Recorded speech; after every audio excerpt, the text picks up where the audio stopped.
Testing, testing. There we go. Sorry about that. This is Kevin Sims from Memorial Stadium in Minco. We're getting ready to face Apache. We're getting ready for senior night. We're going to broadcast what we can of senior night here in just a few minutes. I'm going to get off here, let you hear the sounds from the field the best we can. And I hope you are able to watch senior night as we honor our seniors. And we'll be back with you a little bit shortly. We're waiting on Pastor Mike, who's been at a basketball game. And he'll be here shortly. We'll kick off at 7 p.m. But enjoy senior night festivities tonight as we honor the Minco seniors.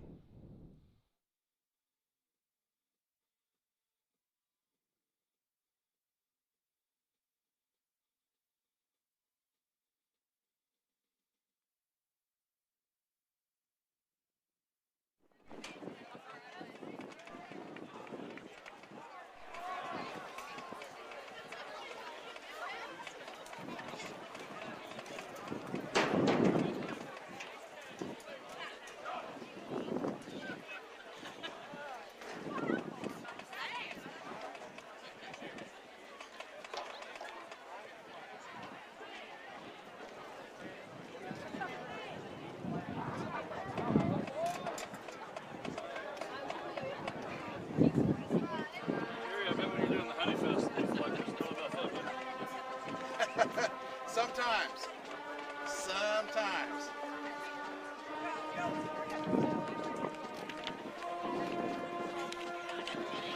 But it's just one of those, that's kind of like the things you do, I'm sure. Oh, yeah. There's some days when there's not enough of you. And it just, I mean, there's not a thing you can do about it because you just have to run. This is true. There is a whole lot of that going on. And it just seems to get worse and worse every year. You've had trouble finding somebody to film? They're coming, but the girl that does it, she couldn't do it tonight. She didn't know, I don't guess. I knew she was in there last Their week. dad wouldn't let them come tonight, so.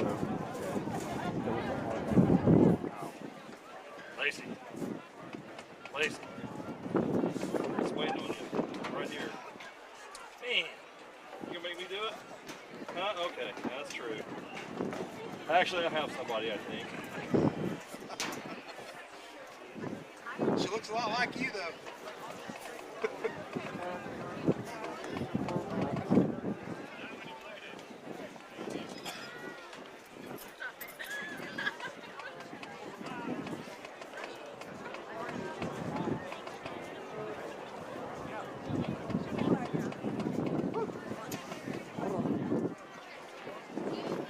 Chilly up here tonight.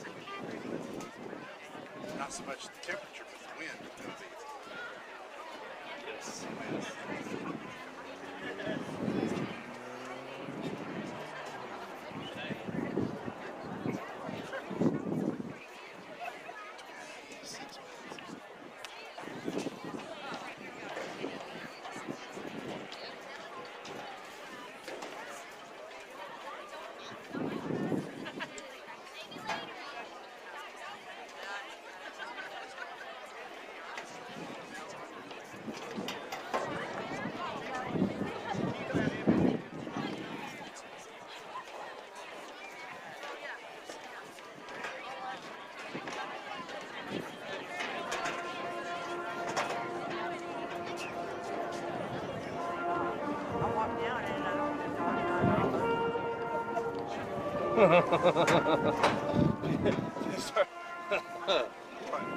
People start standing up, they were just down there practicing. Practice, folks. Practice. Oh, they're not practicing. Just warming up. I promise you, just warming up.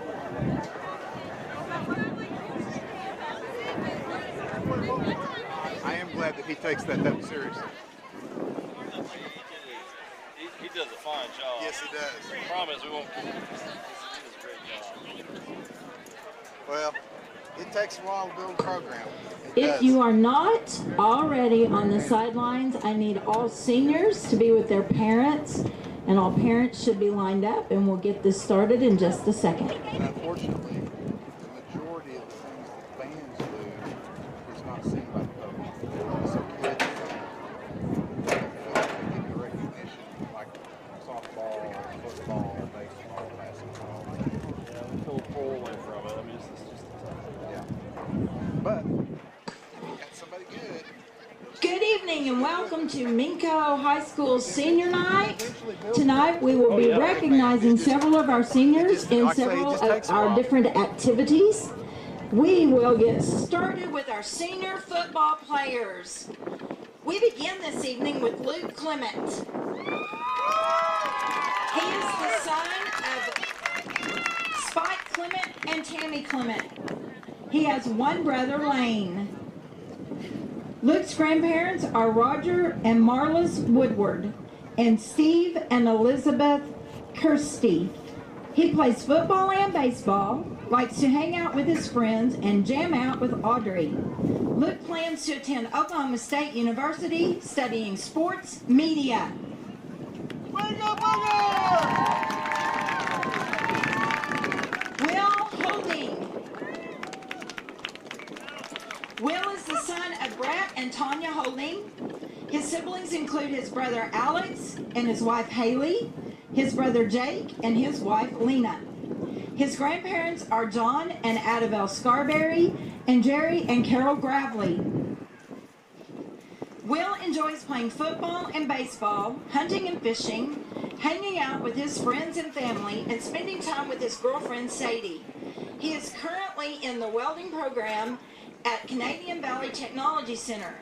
He is 6G certified in welding. He plans to become a welder after he graduates from high school. He would like to tell his Aunt Tina that he is super glad she can make it tonight.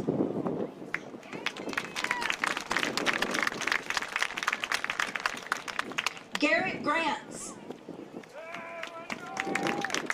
Garrett is the son of Aaron and Jamie Grant. His siblings include his sister Brittany Graham and her husband Austin, and his sister Emma. His grandparents are Wilson and Sue Garrett of Stillwater and Alan and Susan Grants of Covington. Garrett is an Alabama fan. Roll Tide! He plans to attend Oklahoma City University. And after graduation to obtain a law degree. He would like to become a judge one day. Gavin Allen Johnson. He is the son of Jared Johnson and Amy Neely. His siblings include Noah Johnson, Alyssa Johnson, Seth Wilkerson, and Hannah Neely Wheeler. In his free time, Gavin likes to fish, drive fast, and work on cars with his best buddy, Brody Anthony. After high school, he plans to join the military or become part of the first responders. By the way, his favorite color is purple.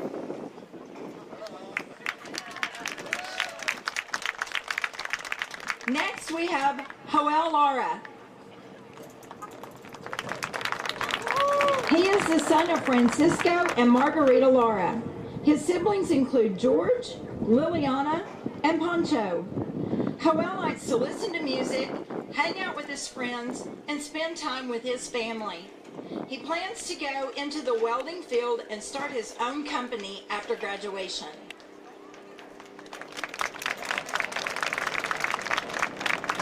Isaac Oates. Isaac is the son of Josh and Jamie Oates and Ashley Burser. He has a little sister, Emma Oates, and a little brother, Braden Oates. His grandparents are Joe and Nita Burser and Odie and Cindy Oates. Upon graduation, Isaac plans to join the Navy.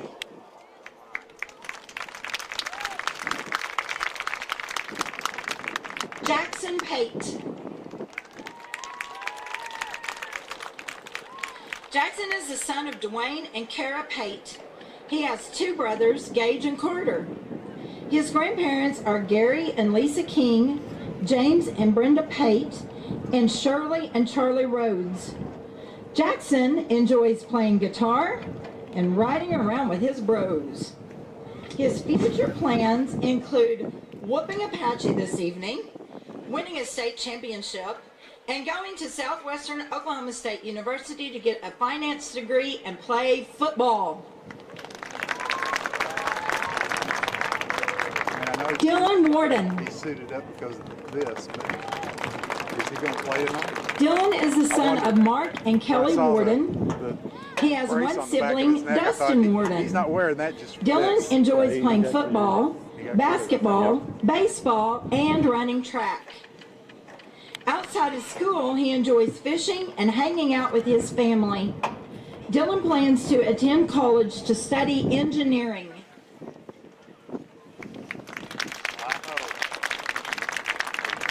Bryce Williams. Bryce is the son of Shay and Shani Williams. He has 3 sisters, Haley and her husband Alex, Riley, and his twin sister Lacey. Bryce enjoys playing video games, fishing, and hanging out with his friends. After graduating, Bryce plans to get his journeyman's license as an electrician.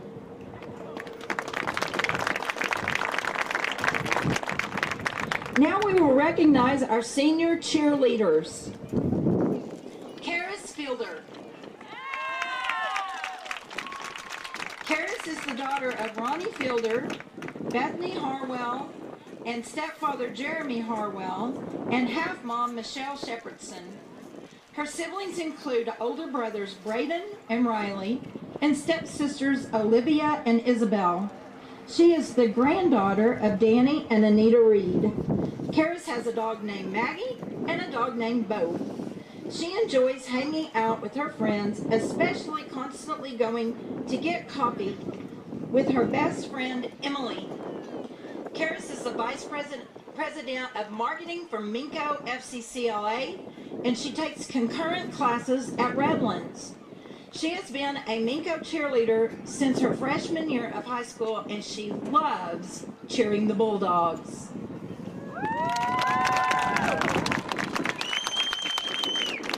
Monicia Moore. Monicia is the daughter of Adam Moore and Jennifer Connor, and Sonia Moore and Jeff Siles. Her siblings include Maja, Ariana, Abigail Moore, and Aiden Idle. Mo loves watching The Office and Friends. She loves cheering during football and basketball seasons, and she definitely enjoys a little retail therapy. Mo would like to give a shout out to Kenny and Sheila for everything they do for her. She is beyond grateful for having them in her life.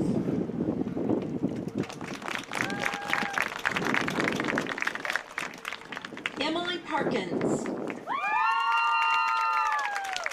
Emily is the daughter of Anthony and Dixie Perkins.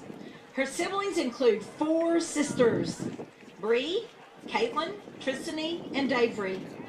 She is the granddaughter of Judy Perkins. Emily is in FCCLA and concurrent classes at Redlands. She enjoys playing with her dog, Mr. Tate, and hanging with her boyfriend, Breck. She is a member of the MHS choir also. Emily enjoys all the bus rides to and from the games and spending time with all her girls.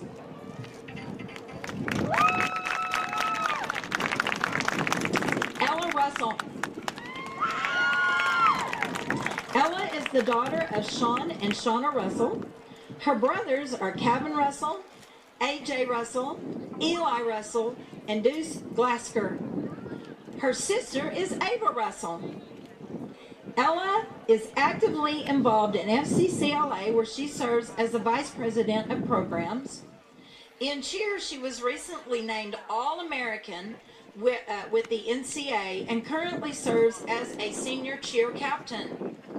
Ella participates in track and powerlifting, where she qualified for state in both this past year. She attends Longview Church with her family. She is currently working to complete her associates in science and will attend Oklahoma State University after graduation to study veterinary medicine.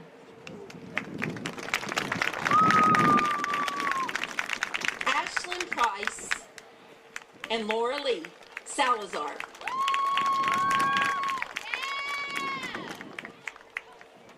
Ashlyn is the daughter of Brian and Jennifer Price. She has one sister, Lauren. Ashlyn is an active member in many activities, including National Honor Society, the First Baptist Church of Minco, where she is a student leader, and FCCLA. She is a member of the Minco Cheer Squad and was nominated as an All-American this year. She is also a senior cheer captain. She's a member of the Student Council as well. Ashlyn plays basketball and is a senior member of the Minco Cross Country Track Team, who will be competing at the state tournament tomorrow. She plans to attend Southwestern Oklahoma State University to study nursing. She hopes to continue cheering on the college level. And as always, go Bulldogs!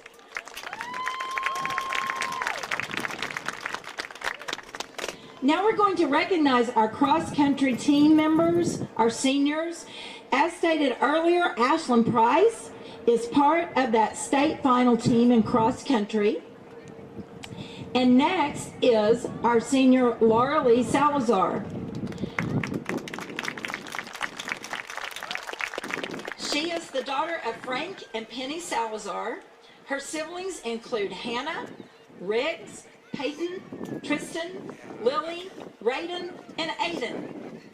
Besides cross country, Laura Lee runs track, is on the academic team, a member of the Gifted and Talented program, and is in the National Honor Society. She is also a member of Student Council. She plans to go into the Air Force after high school graduation, ultimately becoming an FBI agent in the Behavioral Analysis Unit.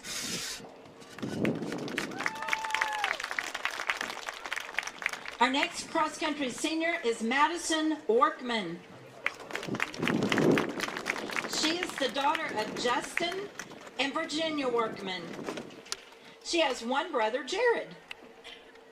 Her grandparents are W.R. and Julie Workman and Terry and Carolyn Teal. Besides cross-country, Madison runs track and also barrel races. She is an active member of FCCLA and National Honor Society. In her free time, she enjoys hanging out with friends and family. Madison plans to attend Oklahoma State University, majoring in accounting to become a CPA.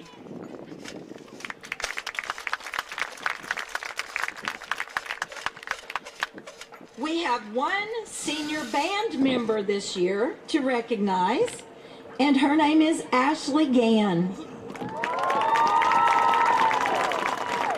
She is the daughter of Michael and Tanya Gann. She has one brother, Blake. Ashley likes hanging out with her friends and family. Her favorite food is chicken, and her favorite color is blue. Ashley attends Canadian Valley Technology Center, where she is working on her certification as a certified nursing assistant. She plans to continue her education at CVTC to one day become a phlebotomist.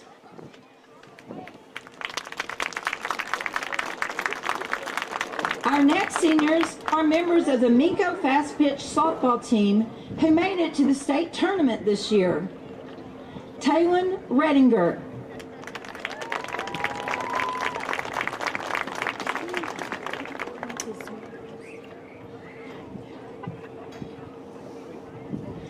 Taylon is the daughter of Heidi Cowan and Michael Redinger and stepfather Jason Vaughn. Her siblings are Haven, Riley, and Lily. She is the daughter of Mark and Carrie, the granddaughter of Mark and Carrie Massey. Besides playing softball, Kaylin participates in FFA. She loves hanging out with family and friends, especially her two nieces, Kayla and Bristol. She plans to attend college after graduation, studying radiology.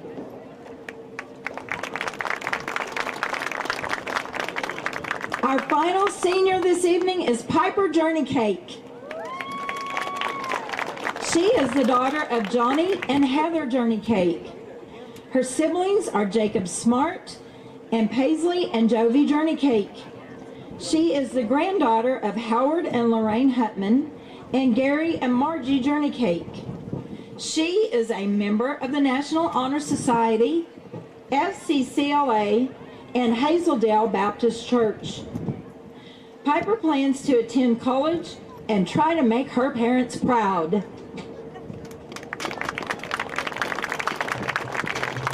Ladies and gentlemen, let's have a huge round of applause for these young men and women who have made it to their senior year and will be going off into the world in just a few months. Thank you for coming and attending this senior night. And now, let's enjoy a football game.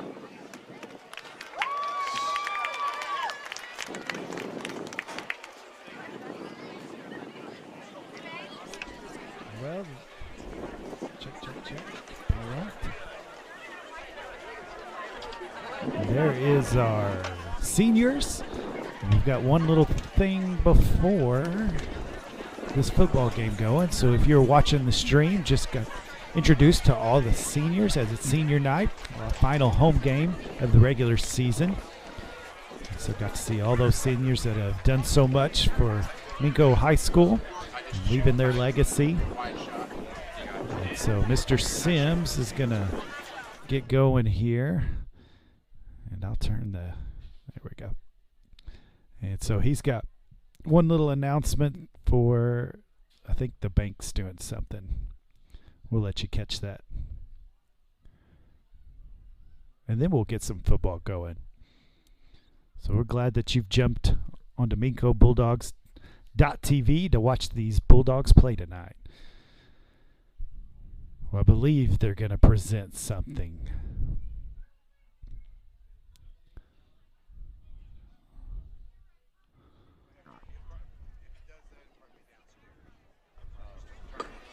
Congratulations, Minco Bulldog fans. If you're carrying a new Minco Bulldog Team Spirit card from First National Bank, this big announcement is all about you. On the field tonight, we have these great folks from First National Bank.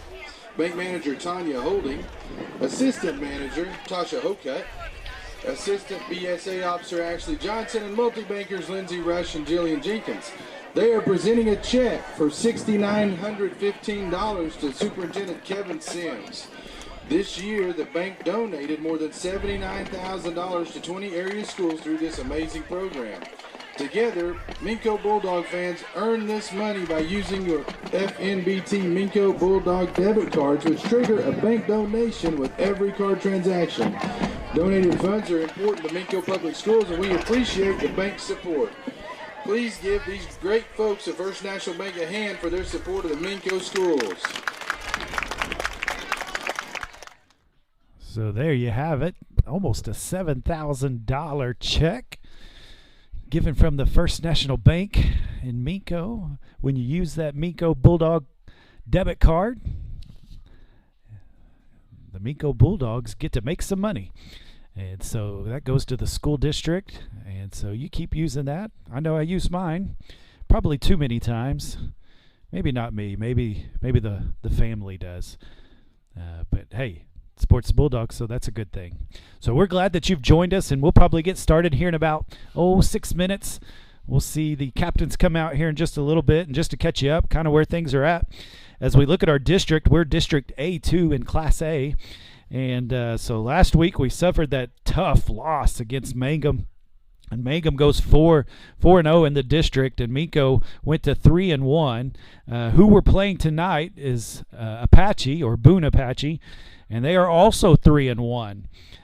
We happen to have a few more district points because we scored more in games, so we're up by 10 there. But it's going to come down to who's going to win this ball game tonight. And so between Minco and Apache, this is going to decide second place. And this is why this is a big deal.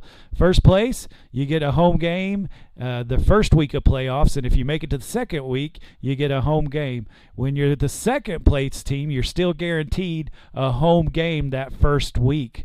And then the second week gets decided depending on who wins or loses. And so quite a big deal right here. Quite a big deal for the Minco Bulldogs and the Apache.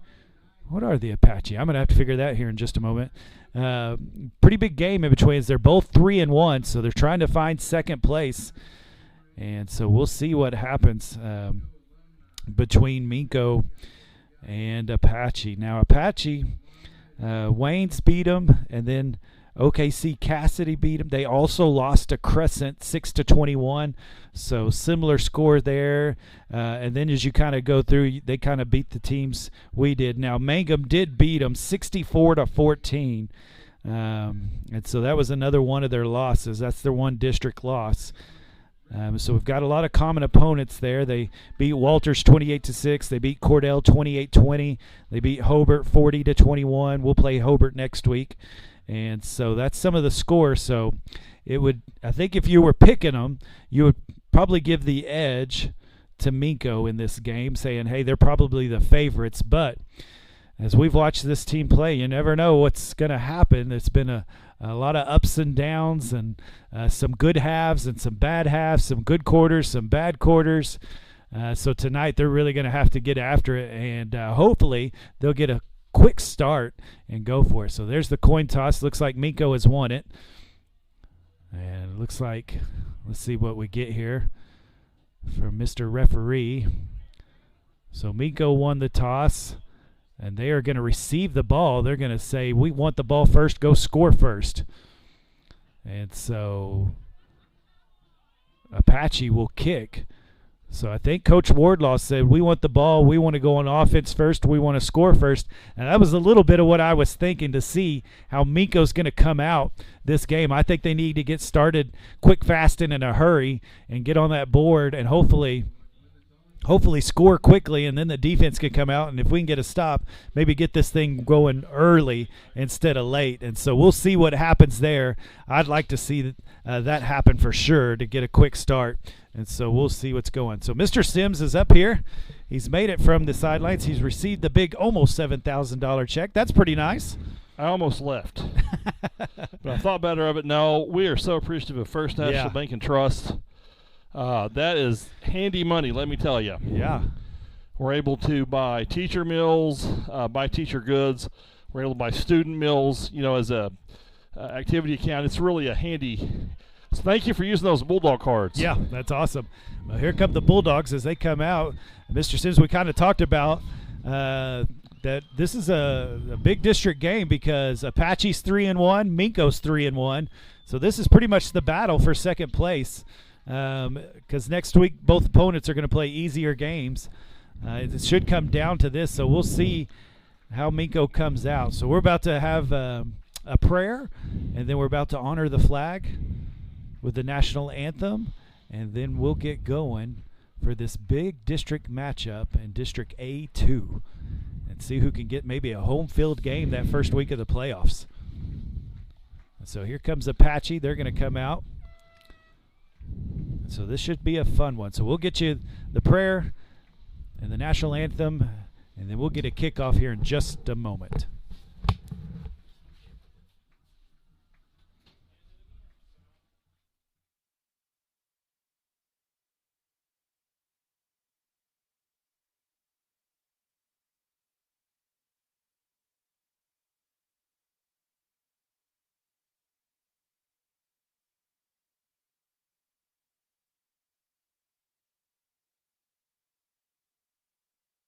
Of our national anthem, and remain standing for the invocation.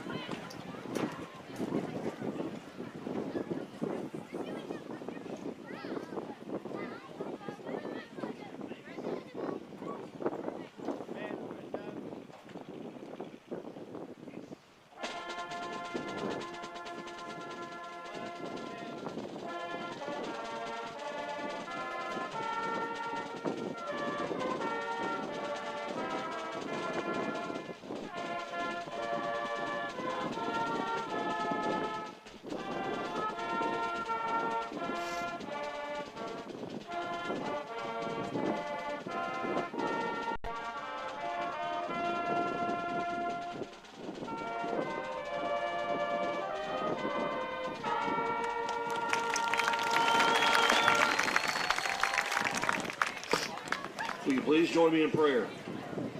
Dear Heavenly Father, we are thankful to be here tonight. We thank you for this beautiful evening. We ask you to keep all the players and fans safe and keep us safe as we travel home. To you be the glory and honor. Be with us tonight. In Jesus' name, amen.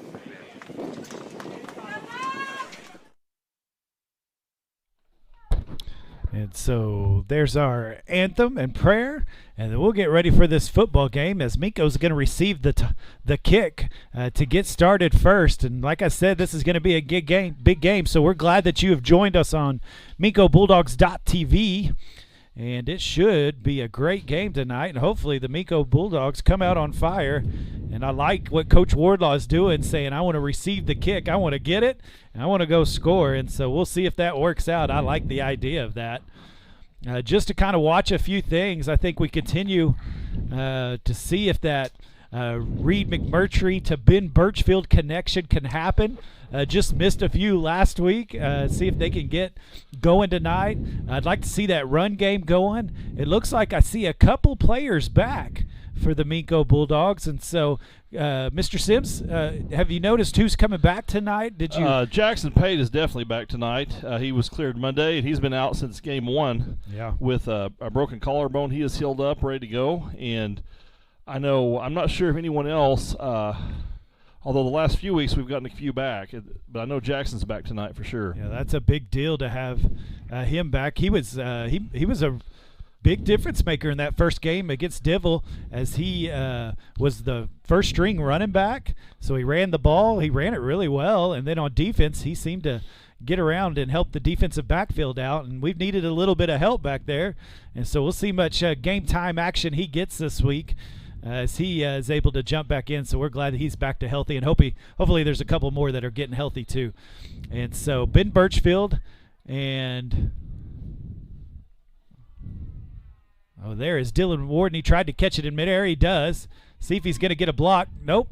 But he cuts upfield. Oh, he almost squirted through there, but he'll get started about the 29-yard line, and that'll be 1st and 10 for the Bulldogs. I look for the Bulldogs to come out pretty aggressive here, Pastor Mike. I don't think I know we want ball control, but I think we're going to look to score early and often in this one and then play a little ball control a little bit later on. Yeah, I'm interested to see what they do. Noah Johnson does get the start. Looks like we've got Pate and Birchfield. There's Pate, and he's going to get the first ball, and he's going to cut up the field, and he's going to get himself about 4 yards there, maybe 5, as they give him the ball first. Let's just give it to him, and let's see what he could do, huh? I think having Dylan and also Pate in there for screens. Yeah. And they're running another play. I better shut up. So Dylan Warden out there. Will Holding is the receivers as well. Then I'll get you the offensive lineman here on the next play. And they're going to hand it off to Johnson. He's going to shoot right up the middle. And just tackled by the shoestrings. He's going to get all the way to the 45-yard line.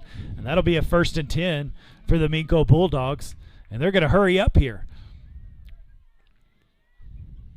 And they snap it quickly. Looks like McMurtry's going to hold on to it. Ooh. And he's going to get almost 10 yards. And he might have got 10 yards as he was brought down by the shoestrings as well. Yeah, that he was about gone. Yeah. Just a shoestring tackle. And I like this. Hurry up, get to the ball, snap it. They're going to do it again. He's going to keep it again. McMurtry's trying to make a move. He does a little wiggle, and he's going to get about 3. Really did a good job to get those 3 yards. He was very patient and got what he could out of it. And so on the offensive line, we're going to see number 70, Bryce Williams. And I'll try to get the others. Boy, we're going quick. I'll get them to you sooner or later. And they're going to look back. And number 53, Zach Wilman's the left guard. Number 75, Luke Clement in at center. He's going to look to the left. He's looking for Birchfield. Can't find him. Ooh. Threw it right in the hands of the defender. That was number 22. Travis Lindsay for That's Apache. one thing we can't afford tonight. The Apache Warriors. Warriors. The Apache Warriors. Warriors. I had no clue. I should have done my homework a little better there. So it's going to be 3rd down and 7. Got lucky on that one. That should have been a pick. It hit him right in the numbers. Apache's been known for good football teams throughout the years. Yeah. Here comes a screen pass, and he misses it. Man. The pressure was there on McMurtry. He put it on his hands, and he dropped it. That's a play that Noah's got to make. Got to make that Got to play. make that catch. Got to make that catch. And so let me get you the right guard, number 65, Garrett Grants, and then the right tackle, number 73, Eli Kirkus, is our starters on the offensive side of the ball. Looks like number 33, Carson Littlejohn, is in for the Bulldogs as well. And they're going to get it to Littlejohn, and he's going to cut up. I don't know if he got enough. It is super close, and it did not. He's going to be a yard short, as they had a good tackle there and got Littlejohn down before he could dive forward. And so they missed it by 1 yard, and that'll be a turnover on downs. And so didn't get what you wanted to get out of that first drive. You wanted to go down and score as you received the kick. You chose to do it. And the Apache Warriors were able to get them off the field on a turnover down, so it'll be their ball, and it'll be 1st and 10. So your defensive lineman, number 58, Isaac Oakes, number 75, Luke Clement, number 73, Eli Kirkus, and number 70, Bryce Williams, is the defensive line. Oh. And there's going to be an offsides, so that'll move him back. Got a little bit excited there. That was number 56, Angel Caratini. That's what I'm going to go with. So your linebackers is Jake Caruth and Carson Littlejohn. And then the defensive backs, we've got Reed McMurtry and Ben Birchfield on the cornerbacks. And then your safeties are Dylan Warden, Will Holding, and then back deep at free safety is number 14, Noah Johnson.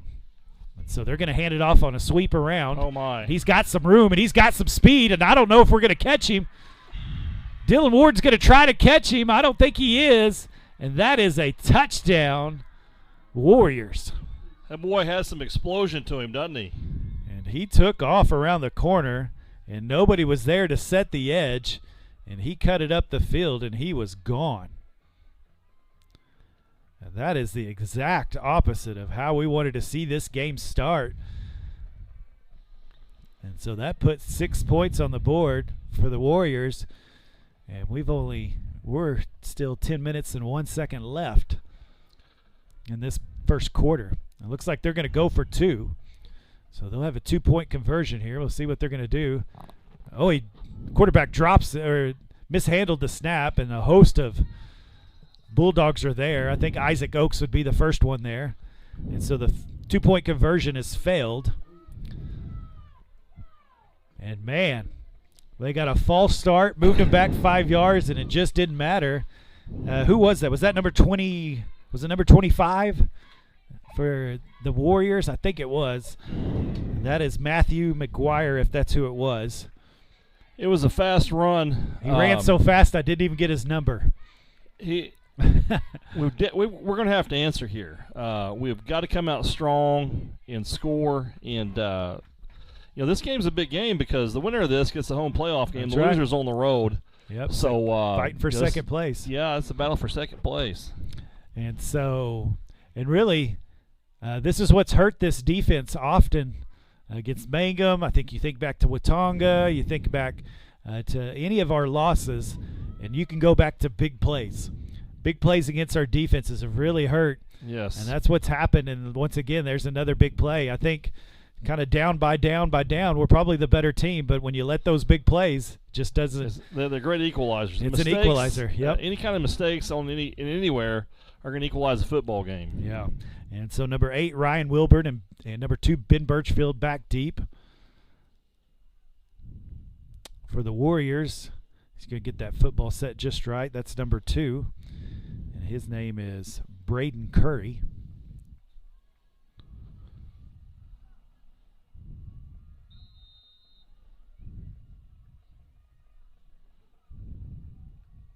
And there's a short kick.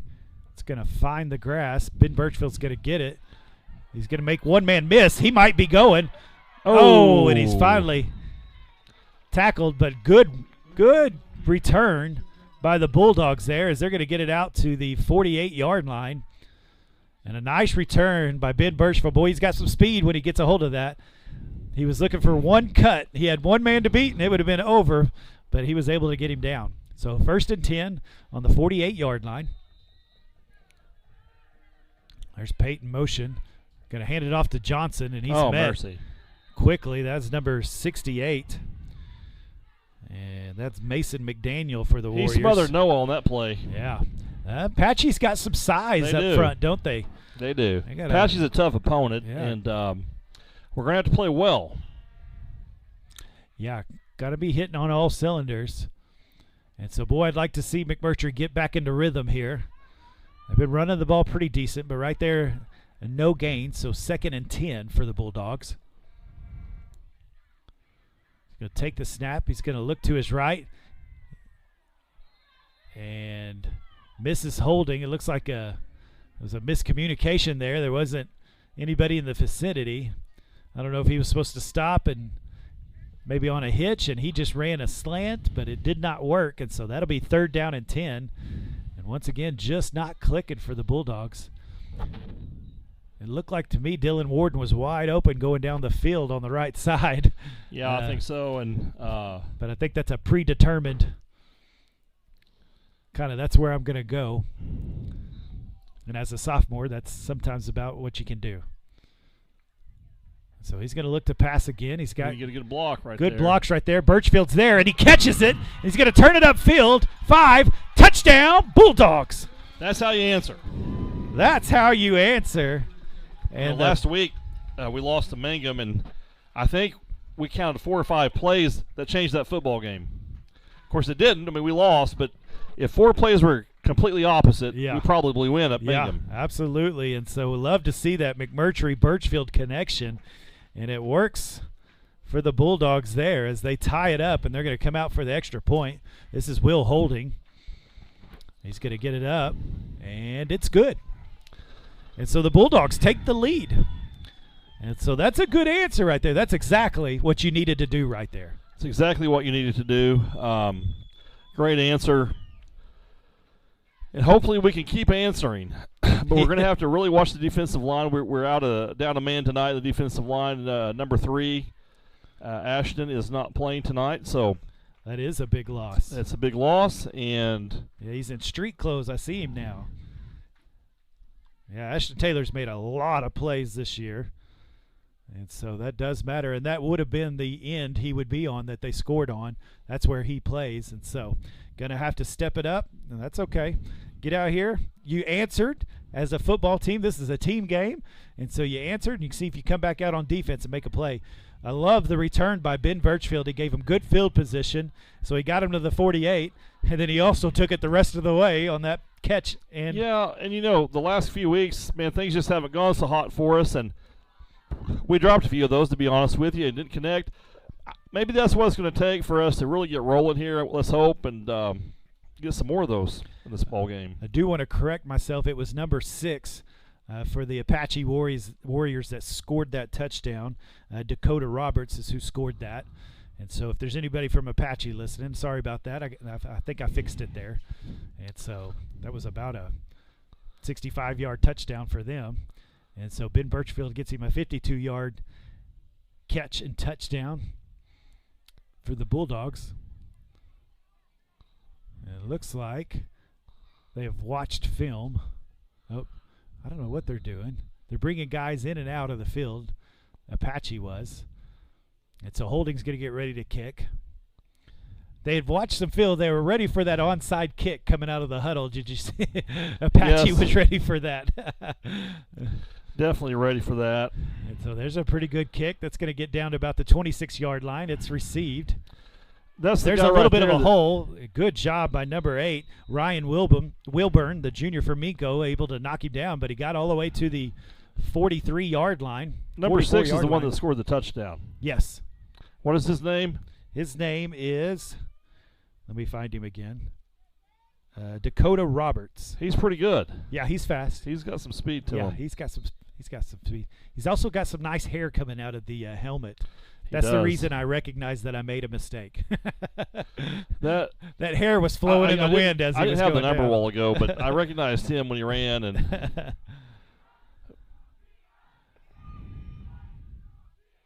so interesting lineup here by the Warriors. They're going to take a little sweep to the outside. They're going to find some room again. Nice tackle. There's a fumble. There. Unless they call it dead. Yeah, it looked like he was down Noah Johnson on the tackle. Good job by the free safety. Yes. Coming all the way from the backside to get there, but they still got 5 yards on that carry, so it'll be 2nd down and 5, and they are finding some room on the strong side of the field as they are attacking the edges. And so that'll back them up 5 yards, and that helps the Bulldogs. And so that'll make it 3rd down and 7. I don't know what to call that other than a kind of a big package is what they're running. Big 3rd down play here, Pastor Mike. Yeah, 3rd down and 7. See if the Bulldog defense can show up here and make them punt. And now there's going to be a timeout called by Apache with 7 minutes and 38 seconds left in this first quarter. And I think they recognized it was a big play as well. They wanted to call a timeout and get the right play. And so the defense is going to have to set the edges there. You're going to have to be the defensive ends or the cornerback. Somebody has got to come up and set that edge, and that way the rest of your team can kind of help make that tackle because it seems like they're really attacking that. They look to run the ball, don't they? They look to run the ball. They're pretty aggressive with that, and we can't let them get through the first layer of men. We got to get him down pretty quickly, or if he gets out in the secondary, he's going to be very hard to tackle and hard to catch. And that's why I think you want him in 3rd and longs. I think that probably helps your defense. Sure does. And so they're going to go 4 wide this time, so we'll see how they look at passing the ball. Looks like to be a passing down. He is going to look for a quick throw, and he hits him in stride. And there was a second effort there that might make it short. They're calling it a 4th down. And so it will be 4th and short. Pretty fortunate on that spot, Pastor Mike. Yeah, because I think he gave second effort, and that's what made that happen. If he'd have just went down, they would have had the 1st down. I think so. But he made a second effort, and so they're going to call the ball there. And so it's a 4th and 1, a short one. And the defensive line's going to have to bow up right here and be strong. So this big package, looks like we got linebackers coming. They do. And he's hit, and he's dropped. And that's going to be a turnover on downs, and they did exactly what they needed to do on defense there. Boy, they got through the line quick. They did. That was a great defensive play by the line, and that's exactly what we needed and what we need. Very important that I look for an up-tempo football game. Yeah, great job by the defensive line and those linebackers as they blitzed. Or an up-tempo drive here, is what I was trying to say. We're going to move with urgency, I believe. He's going to pull it. He's going to throw it. He's got Pate. Oh, and it's missed it. It's intercepted. It went off his hands and right into the defensive back's hands. That's number 1, Reese Sylvester. And he got an early Christmas gift there. Yeah, it just bounced off of him, and defense has got to step up again, Pastor. Yeah, great job getting that 4th down and getting the turnover on downs. And Reed McMurtry hits him in the hands. Maybe not the easiest of catches, but you've got to make those plays. That was the difference against Mangum. And here we are again, and the Apache's got the ball back, and we've got 6 minutes, 50 seconds left in this first quarter. So 1st and 10 from about the 11-yard line. There's number 6 trying to get to the edge again. Good job. And there's a flag on the play. I think somebody, number 2, well, I don't know what happened. So Caruth on the tackle. Good job by Ben Birchfield there on that side as well. And so that's going to back it on up. What did he call there? Not sure what they call. I don't know if it's a hold or a block in the back maybe. And so that'll back it up 10. So it was a block in the back. And so 1st and 10, or 1st down and 20. It looks like a 1st and 20 to me. Gonna pass. It's a quick pass. Birchfield's there, gets him out of bounds, and they're gonna get about maybe 5 yards on that, 6 yards on that. So that'll make it 2nd down and about 13. Got to watch the edges and try. This is probably a passing down, I would think. Although if you have a number 6 out, just moved the pile, didn't he? He did. He didn't get much of anything. Maybe about a half yard on that play. Got about a yard. Yeah. Another big 4th down. I think they punt the ball here on the 25. Yeah, it looks like they are. So it'll be 4th and 2.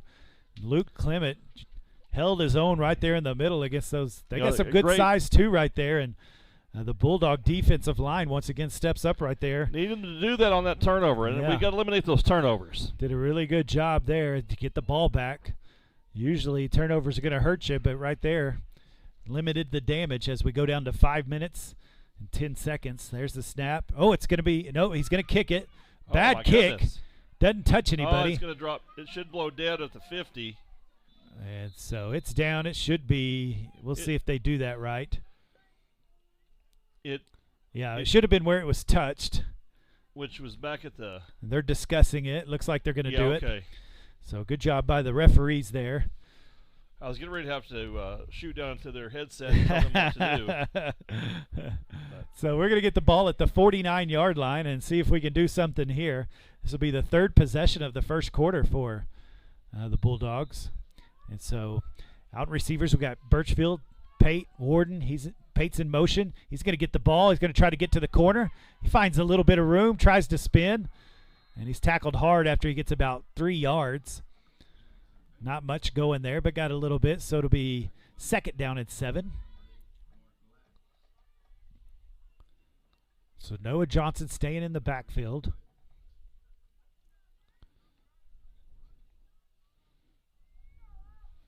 Got Will Holding and Dylan Warden on the top side of your screen. Warden in motion. Can hand it off. Nope, McMurtry's going to keep it. He almost dropped it, but he still got about 3 yards there. And this will be third down and 4. That ball was in the air for a little bit there, wasn't it? Yeah, he was trying to give it to somebody, and there was nobody there to give it to. He just kind of lost control of it, but thank goodness he kept a hold of it. And there's an offside. That should be enough for a first down. As the old Minco, the old hard count works again. Minco might be the best team, one of the best teams in the state. Dude, last year was unmatched. Yeah, last year had to break a record. So they get 5 yards. That's enough for a first down. So a first and 10 on the 40-yard line of Warrior territory. They try to get another 5 there. Going to look back to the coaches and get the call. And he's going to hand it off. There's some room on that side. He's down about the – that was about a 15-yard pickup. About the 24-yard line. Yeah, got about 15 there. And they blitzed on the strong side, and Johnson went to the right side on the weak side and was able to find a lot of room, and that's a first and 10 on the 25-yard line as they're driving the ball down the field. Quick pass to Pate. He catches it. He's got a little bit of room. He's going to make a cut. Oh, what a move. Makes him miss, and he's finally dropped down about the 7-yard line, maybe 8-yard line. And that'll be enough for a first down as well. You know, we really needed Pate to get back before we hit the playoffs. He has added a dimension to this team that we really need. Another Dillon almost. Yeah, another playmaker.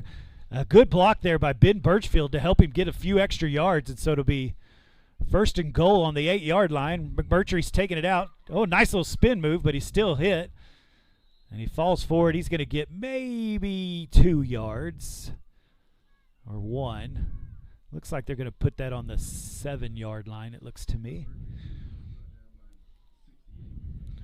And McMurtry having a little trouble. Looks like he's going to stay down.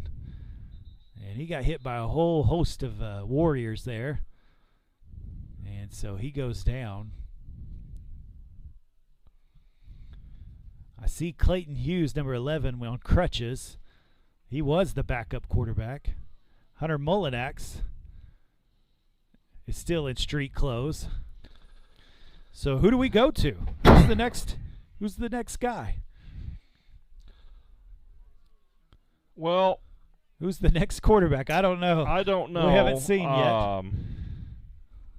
And so this will get interesting, right? We hope that he is all right and not knocked out of this thing, or we're kind of in a spot. Perhaps we could suit Brady Wardlaw up. You know, he broke all kinds of records at Southern Nazarene University, so we could maybe get him a night of eligibility or something. That's right. No, I don't know what we're going to do here. We're gonna find out in just a minute. I'm trying to see what they're looking at for Reed. I don't know if he lost his breath. I wonder if he got hit somewhere. Maybe so. That knocked his wind out pretty good. That's what we'll call it. Um, I think it looks like to me he's trying to catch his breath there. Hopefully that's all it is. and so Jackson Pate might be the court. I don't know. It looks. You look like you're right. He's run some quarterback at the Hinton in Okay. junior high. I remember playing against him. He was a quarterback in Hinton Junior High. So it looks like So Jackson Pate finally back on the field, and he's going to become the second string quarterback. And so yeah, I think he's going to take the snap here, and he's going to hand it off. Johnson's going to move right up the field. Nice blocking by the offensive line, and he's going to get all the way down to the 2-yard line. It'll be 3rd and goal on the 2, and they're going to hurry up, try to catch him off guard.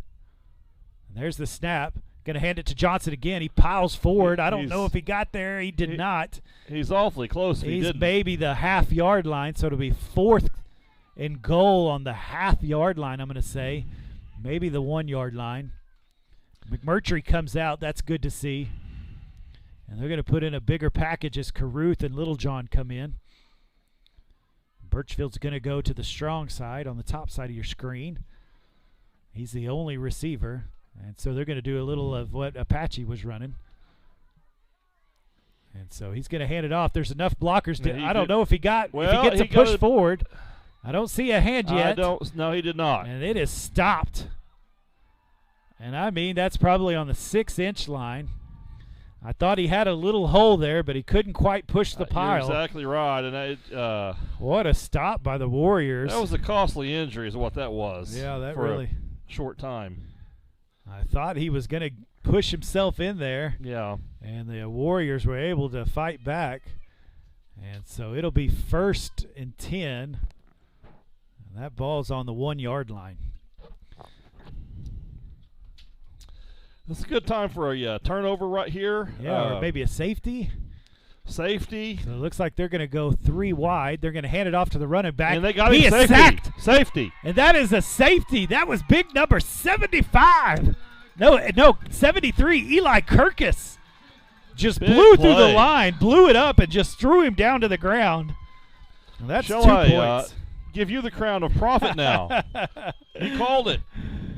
Eli Kirkus called it. I mean, he blew through that line and grabbed a hold of that running back and just suplexed him and put him on the grass, and that running back didn't have a chance. Did not have prayer. a chance at all. What a play by Eli Kirkus there. Man, oh man, a sophomore for your Minco Bulldogs. And he blew through the line and got a hold of him. And he's celebrating, giving 2 fingers to his family. He's saying, hey, I contributed. I put some points on the board, Coach. That's right. That is exactly right. And so good thing about the safety is not only do you get 2 points, but they're going to have to kick it to you, and so it'll be your ball as well. And, boy, the defensive line has really stepped up these last few drives as they've been able to hold them on 4th downs and then get a safety right there. They're beginning to own that. That's Luke Clement and Eli Kirkus right in the middle, and they're beginning to dominate down there. And so we're down to 1:55 left in this first quarter. And the Minco Bulldogs are 9. The Apache Warriors are 6. Those are some big points. This is a game you don't have to win by 15. You just got to win by 1. Well, that's why you go for it on 4th down there. I mean, you could Yes. kick a field goal and get the 3 points. But I think right there, you see if you can get it in. If you don't, you're going to, put them on a 1 or 2 yard line, and you get a chance to do that. Because it's no fun being a quarterback in your own end zone. And so that's what could happen. And so they will kick it from the 20-yard line is what happens. And so not only do you get the 2 points, but you're going to get some good field position. Yeah, and this is a good chance to put a little bit of separation between you and the Apache Warriors here. And the more separation, the better as we move into the second half. Well, I guess we're still in the first half. First First quarter. second quarter, I mean. Hadn't even got to the second quarter yet. And so it looks like Birchfield and Wilburn, number 8, will be back deep for the Bulldogs. Warden and Holding are right in front of them, and they seem to be the ones getting the action so far off of these kicks. Apache Warriors, he kicked that a long ways. And so McMurtry and Johnson in the backfield. It's going to be first and 10. Well, you look at the size of those nachos. And there's Warden trying to make a move. He's going to find the outside. Nice little cut. He jumps over and finally pushed out of bounds. right into Coach at Wardlaw. the 44-yard line. And he's going to get himself about 8 yards there. I tell you what, if you're hungry, come to the ball game. You can take nachos, care of it huh? tonight. My goodness. I didn't mean to interrupt you Mr. there. Sims got sidetracked. I did. As I there saw was a that football thing. game. He might be hungry. So, Mrs. Sims, if you hear that, you might bring him some food. And so Noah Johnson on the carry. Lots of room. Nice little cut. Finally knocked down. And that's plenty of a first down. He's going to get about 20 or about 15 yards there. He tackled Ben on the process. Yeah, that's right. And so he's all the way down to the 43-yard line of the Apache Warriors.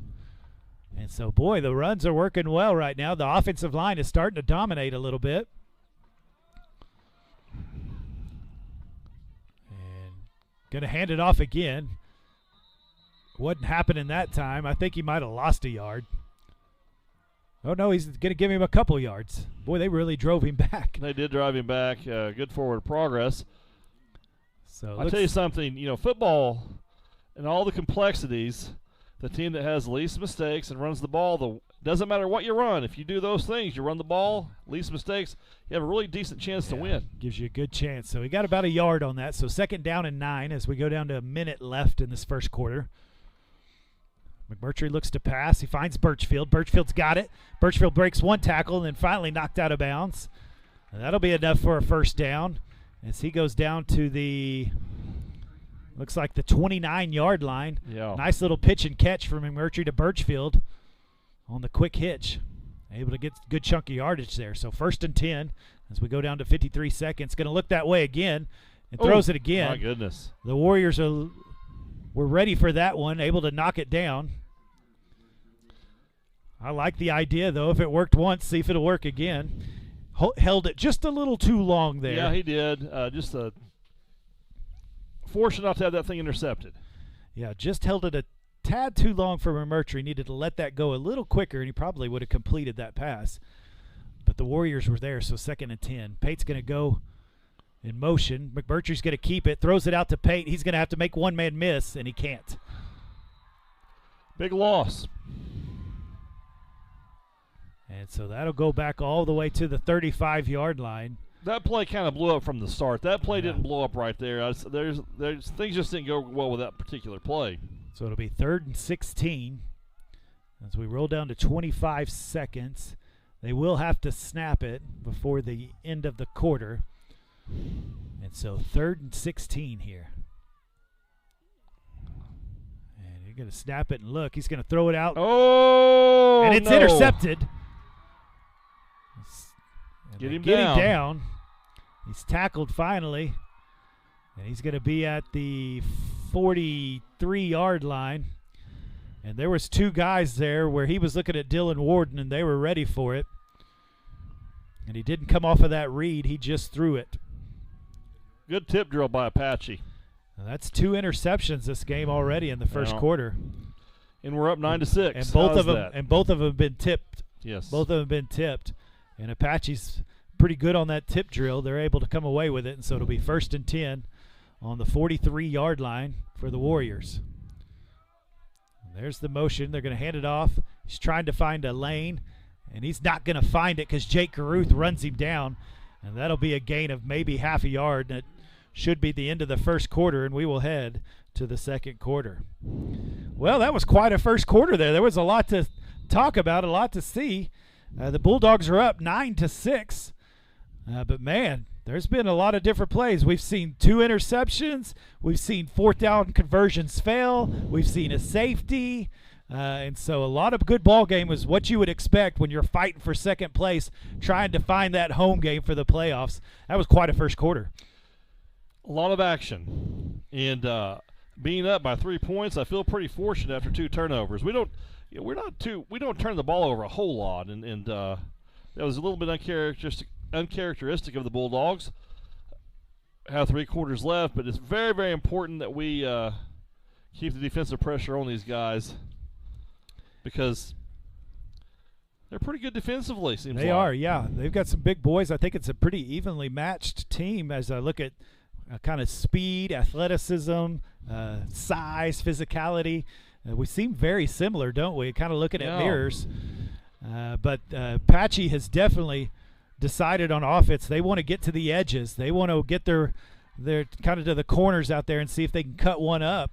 That's definitely in their game plan. They haven't found much up the middle with Clement and Kirkus in the middle. It looks like they're going to steer away from that, try to get to the edges. So the defensive ends, the safeties, the linebackers are going to have to pursue well to be able to do that. So you want to be able to stretch that play out just like you just watched that last play. Stretch it out, and maybe somebody can come from behind where you can get a hit on him and the rest of your players can catch up. And so better job there. They're going to have to stay very disciplined on that to keep Apache from getting these big plays. Pastor, while we're waiting on this next play, we might mention that our girls cross-country team will be running tomorrow That's in right. the state championship meet. That's I going to plan be on fun. making a trip to Edmond in the morning and supporting those young ladies as they vie for a gold medal. That's right. And that's quite an honor. Let's see, we've had the cross-country team for how many years now? Oh, man, 2. 2. Yeah, that's not bad. No. Here comes a pass from Apaches. He's going to be wrapped up. And that's number Bryce. 70, Bryce Williams, and also number 53, Zach Willman, was right there to bring him down. Great coverage by the defensive backfield. There was nowhere to go, and he went to get out of that pocket, and there was the defensive line doing a great job of containment and brought him down. I think I heard Bryce's grandparents in Montgomery, Texas and Dallas, Texas yelling a little bit right there. Yeah, that's right. That was a great tackle. Good sack right there by Williams. And so number 70 there. So 3rd down and 11. So they lost a yard there. He's going to look to pass. It's a quick pass. Yeah. And Little John is there and brought him down. And good job by Carson Littlejohn, linebacker. He ran all the way across the field to get him down. Another big And 4th so it'll down. be, here. yeah, 4th down and 1, 2, 3. 4th down and 3. So they're on the 50-yard line. They need to get to the 47. And so they're going to – are they going to punt? Looks like they're going to punt. I don't know if I would trust this punt I would or not. I would call a safe as well. They don't have anybody deep yet. And that's exactly what Minco's going to do. They're going to stay safe, make sure they don't run this ball anywhere. And he is going to kick it, and they're just going to let Good it roll. punt. Oh, don't touch McMurtry it. needs to get out of the way. And he does. And so they're going to down that about the 22-yard line. Was that where they're at? Pastor Mike, kudos to our defense tonight. I mean, 2 big turnovers, 0 points. Well, I don't know. Yeah. 0 points out of those turnovers. So that's really impressive. Now Yeah. we have got to eliminate these turnovers this drive and score. Definitely limited the damage there, and that's what you want to do. The defense has definitely shown up. And we'll see if the offense can get going here. And so the ball's on the 23-yard line. It'll be 1st and 10. We've got 10 minutes, 39 seconds left in this first half. McMurtry's going to hand it off. Oh, no, he kept it. And he is brought down quickly. That'll be a loss of about 5. As he pulled the ball, maybe made the wrong decision there. Wrong decision there. Sometimes you just take what you can get, a yard or two, and go with it. But this one is, what, a 6-yard loss, 5-yard loss? It's getting pretty tough sledding up the middle. So he's going to throw it. Gets it to Warden. And Warden, nice little slant. Man, Good throw right there by Reed McMurtry. And they're going to know, get about 10 yards on that. Good job for Dylan holding on to the ball. He was popped. Boy, McMurtry got that out quick, didn't Yes, he did. It was exactly how Coach Wardlaw drew that one up. Yeah, and good job by Warden to be able to catch it, run it, and hold on to it, because you're right, he did get popped there in the middle. When you go over the middle, you got to be ready for it. So 3rd down and 3.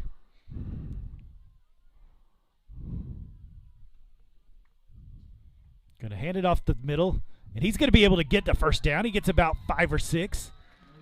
Noah Johnson right up the middle. To get up. And he does finally pop up, and so that'll be a 1st down for the Bulldogs, and they're going to move the chains. Nicely done there. I think he's going to come out, and looks like number 25 is going to go in. Caruth's going to come in. There's some hard hitting down there, isn't it? There is some hard hitting, and I enjoy watching Jake run too. He runs hard. He'll get his chance here to carry here in a little bit. So kind of in this pistol set. Oh, it's ball's on the ground. Jeez. And I believe the Warriors have it. I think it's going to be a hold on somebody, maybe somebody.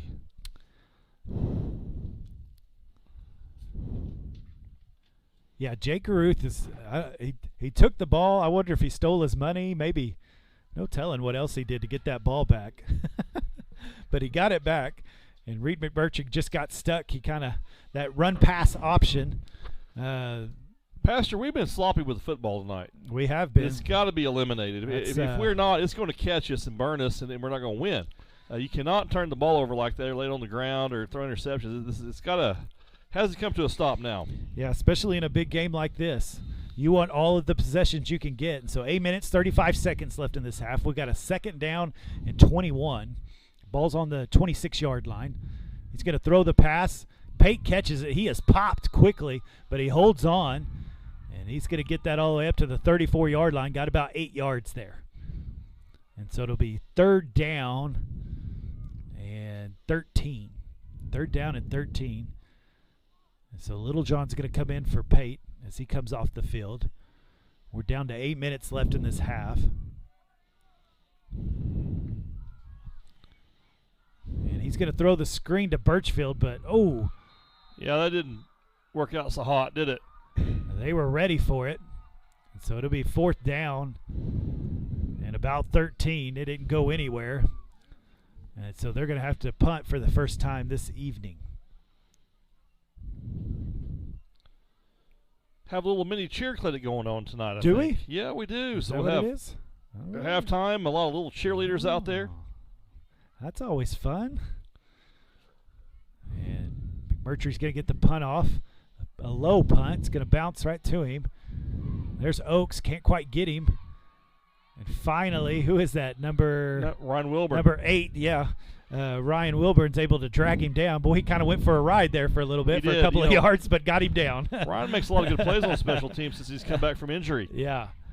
Yeah, he does. And so that ball is going to be about the 46-yard line. That's where Apache's going to start this drive. It'll be first and 10. We're down to 7 minutes, 17 seconds left in this first half. As your Minco Bulldogs are up 9-6. They scored a touchdown and also produced a safety to get their points on the board tonight. Apache's really had one big play, and that's it, and they scored on it. They're going to hand it off the middle. There's nowhere to go. Jake Caruth and Luke Clement right there to bring him down. Boy, Caruth stuck his head in there, didn't he? Got the tackle. Yeah, number 70, Bryce Williams was in there. So it did not help with the play, but the penetration of the defensive line is great tonight. Yeah, when the linebacker gets the tackle and you gain no yards, that means your defensive lines get a really good push getting into the backfield. And so it'll be second down and 10. They're keeping us in the ball game right now. That's right. They've been good all year. They're going to look to pass. There's another quick pass. That's what they're going to.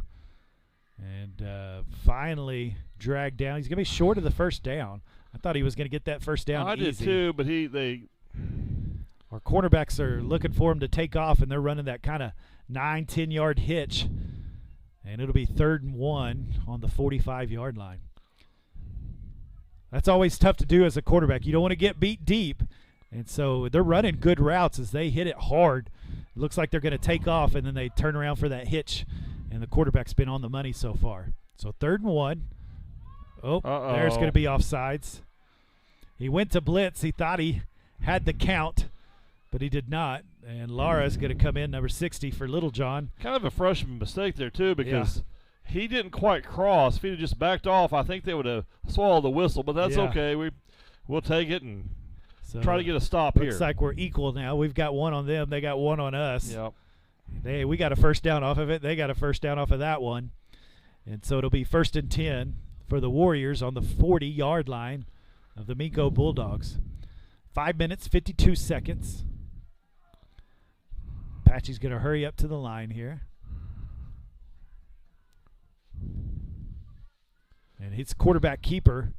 And he's got a little bit of room. He's finally drugged down. That was Caruth. And was that Oaks? Yeah, Caruth and Oaks. Isaac Oaks on the tackle. This quarter has gone away pretty quick. Yeah, the first quarter took a little bit. The second quarter's kind of flying here. And we're down to 5 minutes and 20 seconds. It'll be down to about 5 minutes on this snap. Defense really needs to hold them out of the end zone here, Pastor Mike. Yeah. And they get the ball coming out in the first half, or second half rather, so it's really got to do our part here to keep them out of here. That's true. So 2nd down and 6 on the 36-yard line. Going to look to throw the ball, same pattern. And he stepped out of bounds. He's going to be just short of the 1st down, and it'll be a 3rd and 1 again. They're not running anything too fancy, just little 7, 8 yard pass plays. And quick pass plays. They haven't really tried anything down the field yet. No. I got a feeling once our corners are going to take an interest in that sooner or later and try to jump on one of those maybe. Because, man, those are the ones, if you jump on that and intercept it, you got nothing but green grass in front of you. That is correct. 3rd down and 1. Quarterback's going to keep it. They got a good push. He got it. Got about 3 yards there. And so it'll be 1st down as we roll under 5 minutes. Gotta try to stop this. So back to the defensive line. They're going to have to get pressure again. That's going to help everything else out.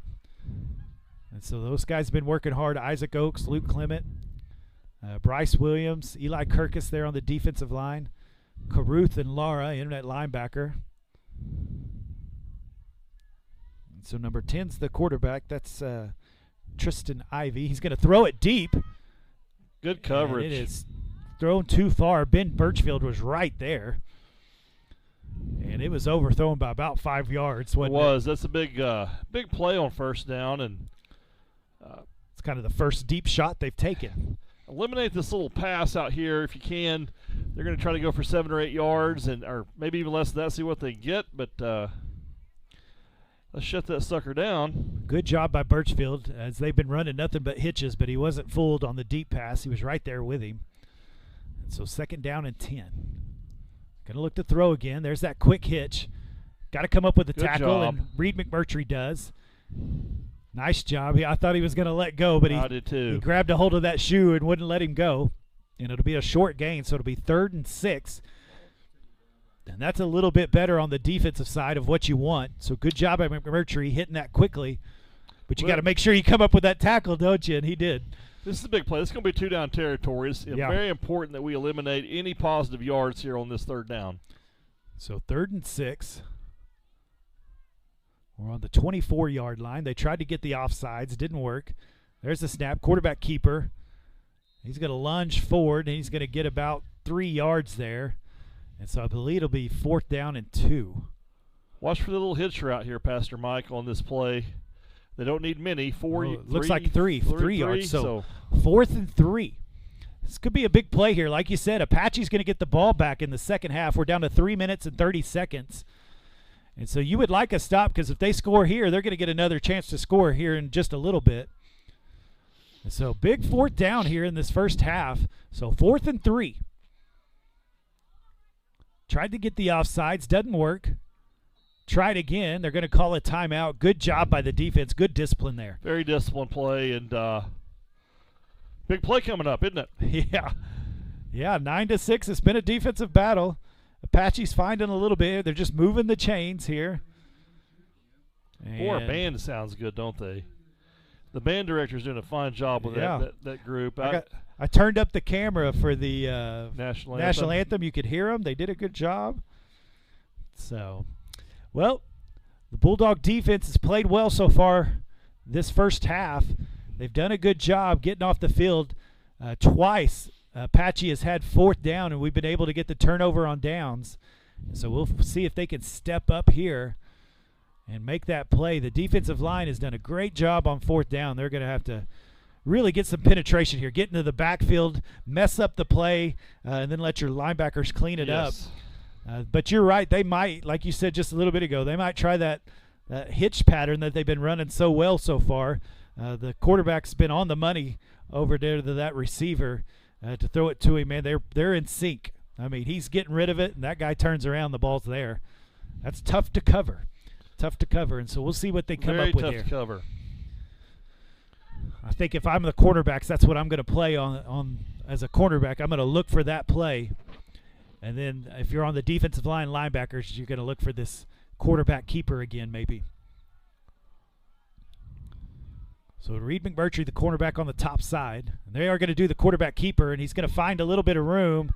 And I think, ooh, that's really close. I think he might have got it. And he did. He did. Boy, that last little lean got it. They hit him. Boy, he got it by about 6 inches. It wasn't much. Yeah, it was about 6 inches. And so 1st and 10. We're down to 3 minutes left in this first half. And just couldn't stop him there. It was close. They got their mitts on him, but he was able to fall forward, and that was enough for the first down. Got to try to keep him out of the end zone. So 1st and 10 on the 18-yard line. High snap. And there's Isaac Oakes and throws him down. Good job by Isaac Oakes as there was a high snap, ball up there, and he just came crushing down there and knocked him down and tackled him for a big loss. Massive loss for the Apache Warriors. Needed that play. Great play by Isaac to be paying attention there and really sacking the quarterback deeply. So 2nd down and 15. That was just what the Bulldogs needed on defense as the Warriors were just getting 3-4 yards a play. And we're down to 2 minutes and 8 seconds as the clock continues to roll. 2nd down, 15. Ball's on the 22-yard line. Going to look to throw. There's the hitch. It's the hitch and go. He's open, but there's the free safety. Is he there? Oh, and it went through his hands, went through the receiver's hands, and went out of bounds, and so incomplete. I thought that was going to be a great play that turned into disaster, but nothing happened, thank goodness. Yeah, because so far those tip drills have gone Apache's way. Good job by the free safety, Noah Johnson, helping his cornerback because his cornerback got beat on that hitch and go. And there was Johnson ready to make the play. It went right through his hands. And so thankfully it went out of bounds. So 3rd down and 15. They're going to look to throw the pass. It's a slant. Ooh, Ben Birchfield almost intercepts that. It was a high pass. Got over the receiver's hands, and Ben Birchfield almost got 2 hands on that. Well, big 4th down play here. Got to keep it from getting the first down. 14 yards or less, something like that. And 4th and 15, 23-yard line. Minute 47. The clock is stopped on that incomplete pass. And so you can get this ball back. If you get the ball back here, you could try to put a drive together. I believe you have all 3 timeouts. So see if you can knock it down. See if they can get some pressure on the quarterback. And there was a timeout. Oh, we got a false start. That's going to move them back a little bit more.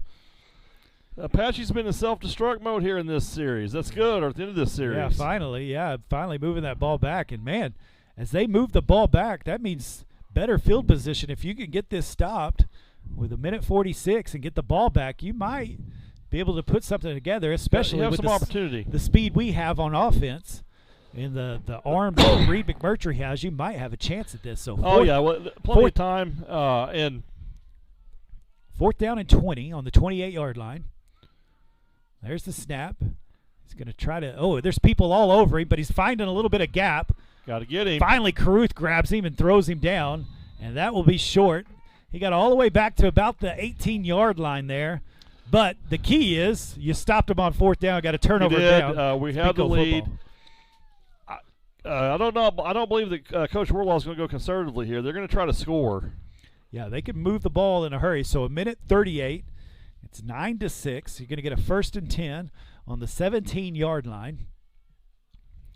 And we'll see what the Bulldogs come up with here on offense as they're in kind of 2-minute drill mode right here.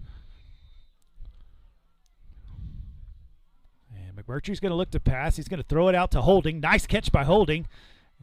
And he's going to get himself up to all the way to about the 28 or 30-yard line. That's enough for a 1st down, and they're going to hurry up. Clock stops while they set up the chains. We still have 3 timeouts left as well, 3 Pastor timeouts. Mike. He's going to look the other way. He's going to right through Pate's hand, and Pate gets hit hard. Driven in the So incomplete pass stops the clock at a minute 25. I like that Pate popped right back up. Woo, he got hit right there. So it went right through his hands. So 2nd and 10 on the 30-yard line. Got 70 yards to go here, minute 25, all 3 timeouts. Going to look that way again. He's going to go deep to Birchfield. He's got him. He's got him. He hits hit him. Birchfield catches it. He's at the 20, at the 10. Touchdown, Bulldogs. Well, you called it again, Prophet Mike. Woo! Had a minute and a half left. That's all they needed. They only needed about 20 seconds to make that I'm happen. telling you. As there's still a minute 15 on the clock. And defense has a McMurtry, chore head of them, too, now. McMurtry to Birchfield for a 70-yard catch.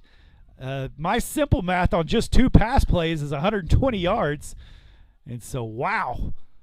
Man, Birchfield had about 3 steps on him. He blew past him. And there's the kick. And no good. But 6 points are put on the board for the Bulldogs as they go up 15-6. Man,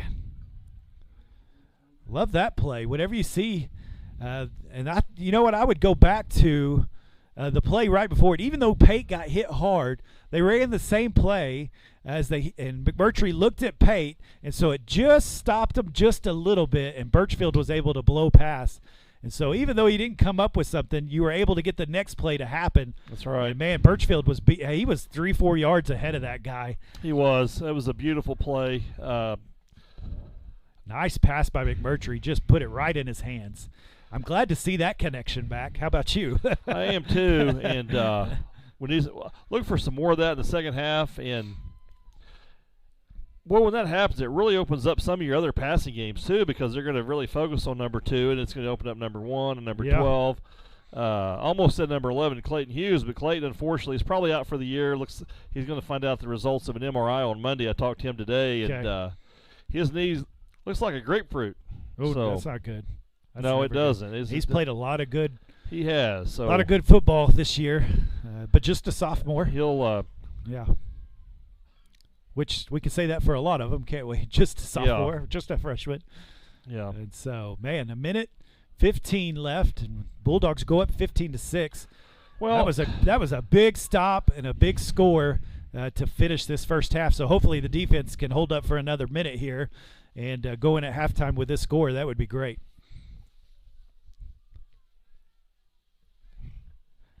And so Holding's going to kick for the Bulldogs at the 40-yard line.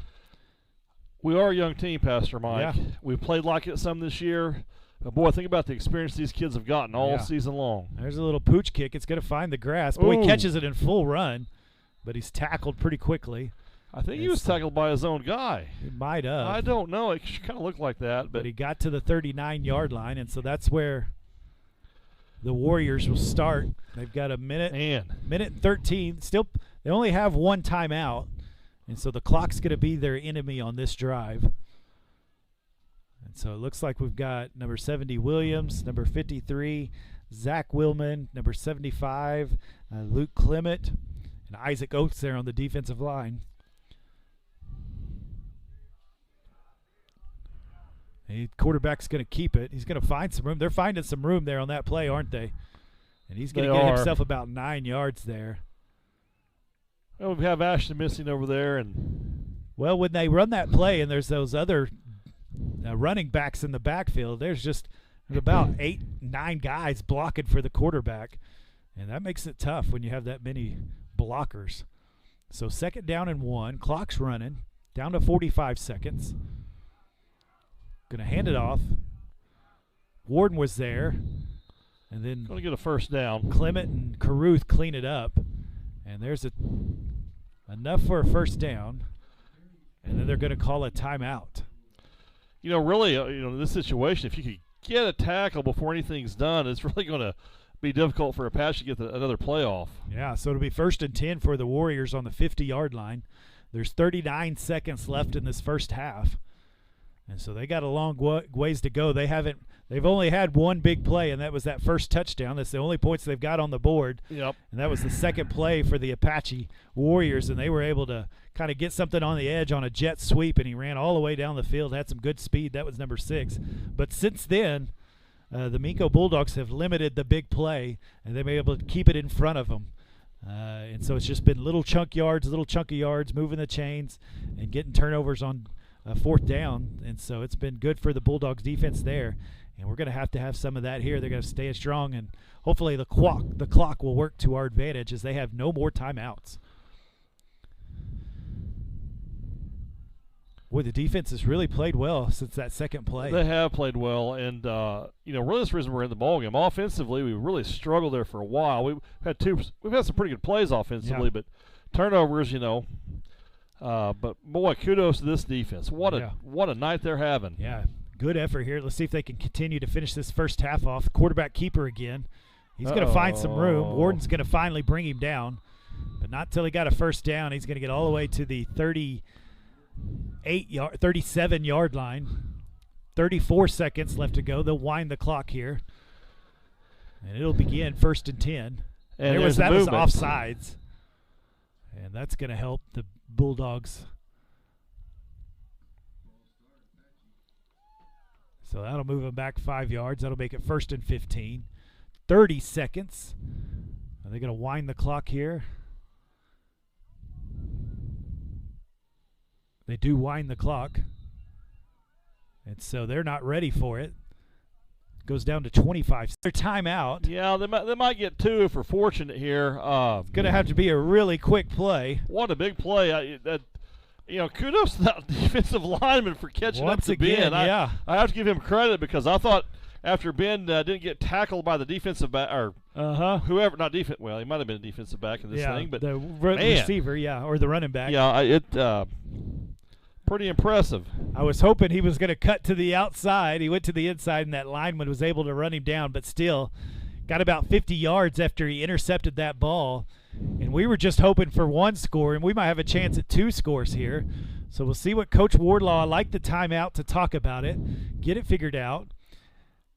Like you said, you do have 7 seconds. Maybe if you catch it and get down quickly, you could call a timeout and get 1 more play in. But I'm kind of looking at that post pattern. They run it up the middle for Dylan Warden or Jackson Pate. I think that one might work pretty well right here. Of course, you can always go to Birchfield out there, and you never know what can happen. So they're going to go 5 wide. Little John in as well. I would look for Warden or Little John up the middle because there's only 1 free safety there. 7 seconds. There's the snap. He's going to look. Oh, no. And he's going to be sacked. And timeout. Timeout is called with 1 second left. Fortunately, we had a timeout there. Just didn't have enough time to get it off. And it was open up the middle. What I was talking about was there. It was. Because that free safety had to look at 2 guys, and he can't cover 2. And those linebackers weren't looking for it. And so now you're just going to have to try to take a chance to get in the end zone here on this play and see what happens. Almost a Hail Mary type situation. Boy, I think I'd throw it up to Birchfield to see if he could come down with it over there. Too. Huh? This is one of those you just want to throw it, get it into the end zone, and, hey, maybe you can make something happen. So 1 second left. So this will be the last play of the first half. We are glad that you have joined us. This has been a fun game to watch. We've got a good crowd here tonight for Minco. Boy, they're lined up in the end zone. The seats are filled here on the stands. The band's going. The student section's going. A little chilly, but it's football weather, isn't it? Yeah, it's perfect. We're inside, so I don't even have to worry about That's it. That's right. And the wind finally died down. I'm glad we didn't play this thing yesterday. Oh, man. You might have could have kicked a field goal from the 40 with the wind yesterday. Ooh. And so they're going to have 3 wide and a running back to help. Crut's going to help to block, and I bet they're going to go Birchfield's way. Oh, no, he's going to come over this. Oh, he's looking for Pate, but they knock it down, and so it ends up nothing. And so that'll be the end of the first half. Minco Bulldogs 15, the Apache Warriors 6. Turned the ball over twice. Make some plays that weren't so great, and we're up 9 points. I'll take it for that. Yeah, the defense has just played a heck of a half as they were able to. It was the second play of the game. They scored a touchdown on a long run, on a jet sweep. Other than that, they've been able to hold their own and have done some really good work and finally came up with an interception of their own. And so that'll put them up 15-6. So we're glad that you've joined us. We're going to have about a 15-minute break here for halftime. And then we will get back going for the second half, and we'll see if the Bulldogs can come out this third quarter and continue to do what they've been doing. So thanks for joining us. We'll see you here about 15 minutes.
All right. Well, welcome back to Minco football action on Friday nights as we're watching the Minco Bulldogs take on the Apache Warriors. And it's been a good game. 15-6, your Minco Bulldogs are ahead as they were able to get a late score to get a couple scores ahead here, and so that was good. The defense has been the story, I think, of the first half. They allowed the second play of the first quarter. Apache went for about 30 or about 65 yards for a touchdown, and after that, Minco has pretty much shut them down. They've been getting a little bit here and there, but no big plays after that. And the big plays is what really has hurt Minco throughout the year. And so they were able to limit that in the rest of the first half. And so the Warriors have that one score, and that was it. And your Bulldogs have been able to get not only a couple of touchdowns, but they've also been able to get a safety. So the defense has even scored. And that was big. Eli Kirkus was able to get that 2 points on a safety. And so we find ourselves up 15-6. I think as the defense, you want to continue to do what you've been doing. Continue to keep everything in front of you. Don't let them get the big plays. Make them earn it. We've seen Apache get a couple of penalties or a bad snap or something like that to kind of move them backwards. And I think that's what you want to do on defense is keep that up. And then on the offensive side, we kind of seeing McMurtry kind of hook up with his receivers a little bit better. He's finding a little bit of a rhythm, and we're seeing that offense move, and I think that'll open up the running lanes and also get that passing game continuing to go. And so we'll get ready to kick off here for the second half as Will Holding's going to kick to the Warriors. So this should be a good second half here, and we'll see if your Bulldogs can come up and win. And so a little pooch kick. It's going to be caught at the 37-yard line. He's going to try to break it out. He stiff arms two Minco tacklers. Finally, Dylan Warden catches him and tackles him out of bounds at the 43-yard line of the Minco Bulldogs. Really good field position. Yeah. So what do you kind of think as you look at the defense and offense here for the second half? Well, I think our defense has to just continue what they're doing, stop the big plays, take advantage of plays when they can. Offensively, clean up the mistakes. Yeah. Very simple. Just clean up the mistakes, and we have a good shot to win the football game. Being up 9 points after 2 turnovers and things like that is pretty good. Yeah, that is pretty good. And so, yeah, you're right. Clean it up. That's a great point. And so we'll need to clean that up, and we'll see what we can do on defense here. It's straight snap to the running back. And he is tackled hard by Williams, number 70. And he brings him down for about a 1-yard gain. And, man, that defensive line is just dominated. That's exactly what you need. Trying to find that edge again, but the Bryce Williams on that side handled business. You know, I would say that, for a large part of the season, the defensive line has been our strength of this football team. Yeah. Yeah, our front six is what we usually have. We're usually in a nickel defense with 5 defensive backs, and so our linebackers and defensive line have been good all year. They've been consistent. And another kind of quarterback keeper. He's being chased down. That's Bryce Williams again, and Jake Caruth cleans it up. Isaac Oakes was trying to run him down as well, and so it'll be 3rd down and 5. Probably in 4-down territory here, and 2 plays to stop this. Watch for the little, I think you call it the hitch and go or hitch route. That hitch route, yeah. Watch for this right here. Yeah. So they've gone to this kind of straight snap to the running back. That's number 22. Oh, it's off his hands. It ball's on the ground. I think the Bulldogs have it. Is that Big Bryce Williams? Big Bryce Williams. It is Big Bryce Williams. He makes a couple of tackles, and then he recovers the fumble, and it's the Minco Bulldogs football. Wow, what a series by number 70.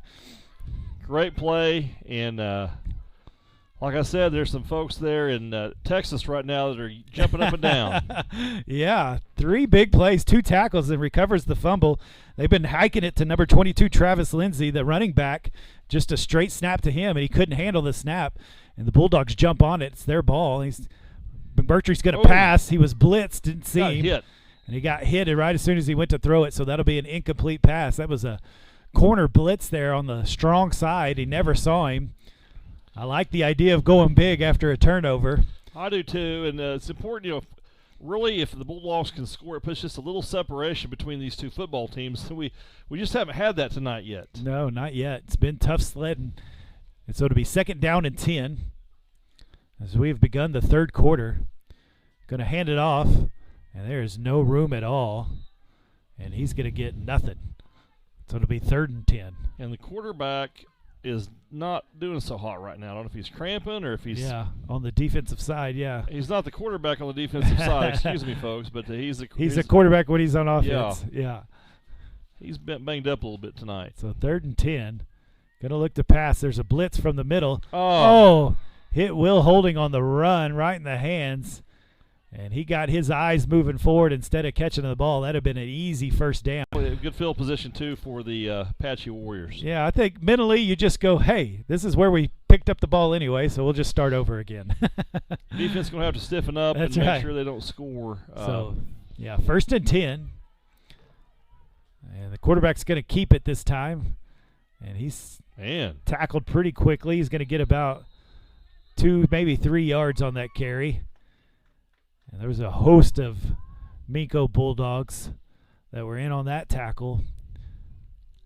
If you want to say it was yours if you're watching, that's fine with me. So it'll be 2nd down and 7 on the 44-yard line of the Bulldogs. The Warriors are going to go 3 wide on the strong side. And going to do a little screen. Ooh, Dylan Warden reads it and wraps him up. As the running back went in motion and they throw a little flat pattern out there. And Dylan Warden read it quickly and was on him quick. Yeah, a very fast play, and Dylan blew that play up and really changes the complexion of this drive a little bit now. Love seeing that. A guy that hadn't played a whole lot of football. He's beginning at the end of the season. And that's a mental play. That means you knew what was happening, and you reacted quickly to it. And it worked out well for the Bulldogs. So 3rd and 13 here for the Warriors. And miscommunication there from the receiver and the quarterback. The receiver ran a slant. The quarterback threw that hitch pattern. And so that is incomplete, and that'll be 4th down and 13. How big was that sack by Dylan Warden? Yeah, great job. Tackle for a loss there. Tackle for a loss, I'm sorry. Yeah, tackle for a loss there. That's all right. That's what I'm here to do, clean it up. Tackle for a loss here, and so 4th and 13. And so far, nobody going anywhere.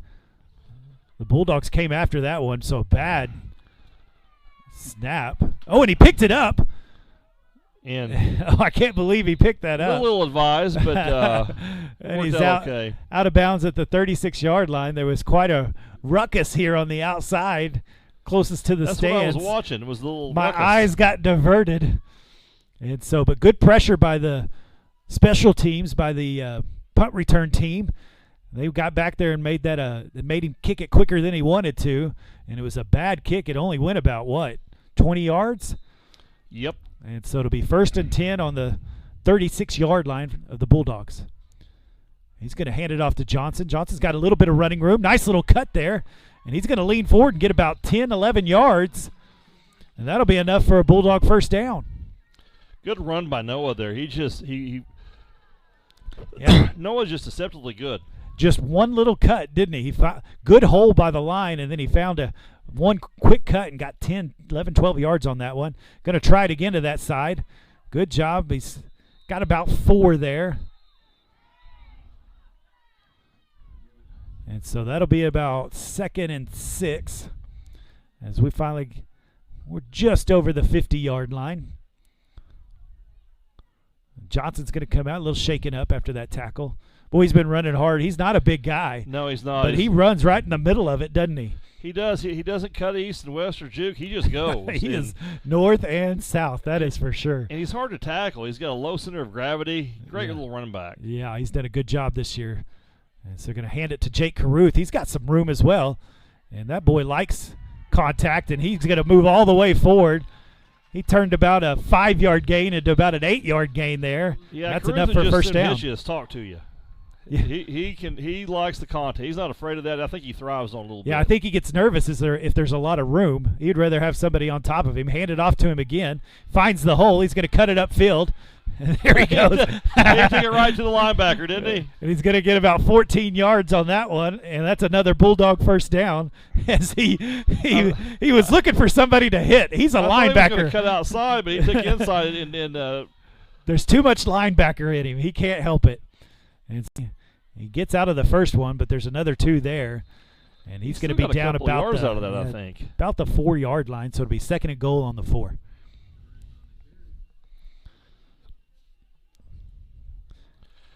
Pastor Mike, it's important we put this in the end zone here. We cannot allow a goal line to stand. We've got to score. Yeah, they've brought in an extra lineman. They've gone big. They brought in Isaac Oaks. Yeah. And he's kind of playing a tight end lineman type personality. They're going to hand it to Caruth. Oh, nice cut. He makes a nice little cut. Touchdown, Bulldogs. I don't mean to call the plays before you have a chance to there. I'm sorry about that, but I can't help it.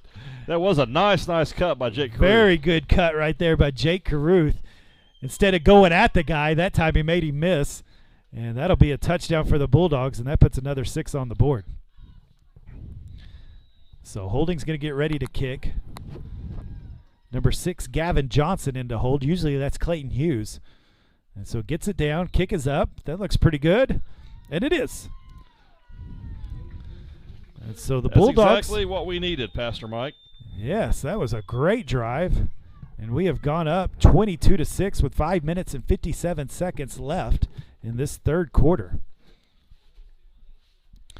And, man, nice-looking drive there by the Bulldogs as they were able to run the ball well. They brought in that extra lineman, Isaac Oaks, and they were pulling him and pulling others around to get that extra block, and they find lots of room in the running game. Hit a big pass to Will Holding.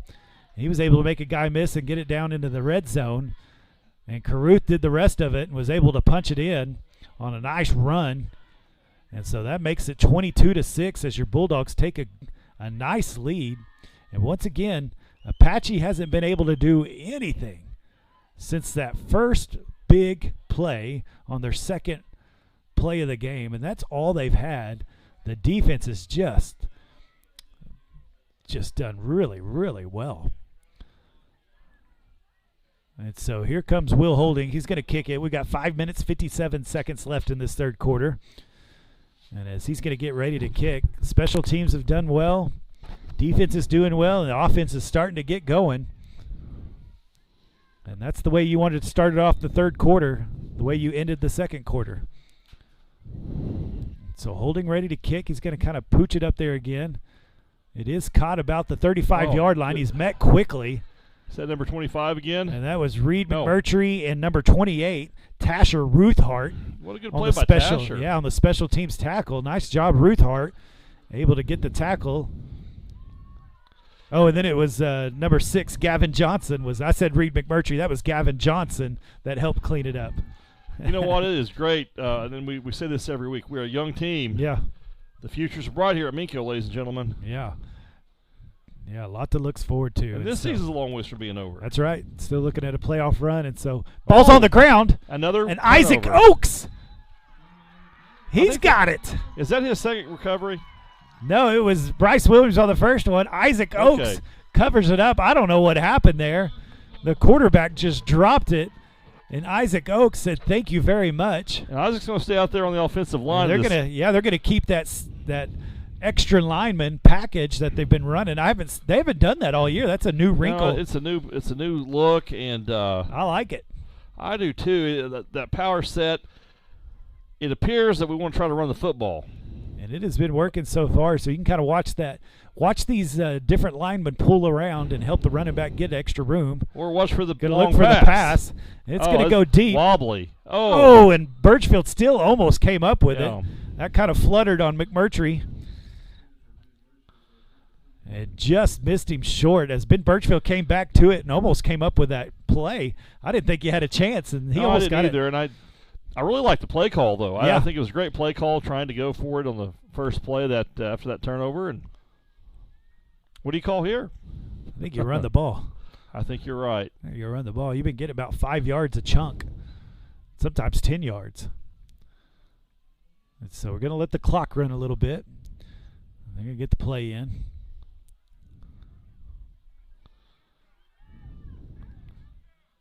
Hand off to Johnson. He's going to get to the corner. He's going to get himself about 3 yards, maybe 4. Make that a little more manageable third down here. So 3rd down and 7.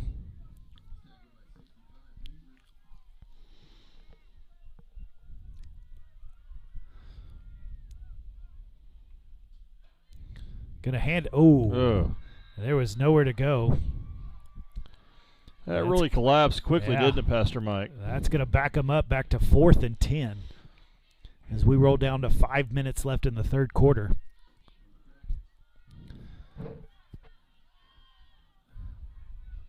Got Holding on the weak side, Warden and Birchfield on the strong side. Throwed it to Warden. Oh, it's going to be short, I think. It was on his back shoulder. He had to catch it as he slid. And he got 9 yards, maybe 9.5. And that'll be a turnover on downs as it goes back to the Warriors. Nice little play there, but he hit him on the back shoulder and he had to fall down to catch it. Yeah, it was a good connection, just about a half yard short of the first down. Nice little play, though. I like that. I like the quickness of the pass and the catch there. Just needed to hit him on the run. And so that'll go back to Apache, and they're going to try again to move this football on these Bulldogs, which they haven't been able to do. Pate's going to come in for holding. And there's a handoff up the middle, and he is met quickly. And that is...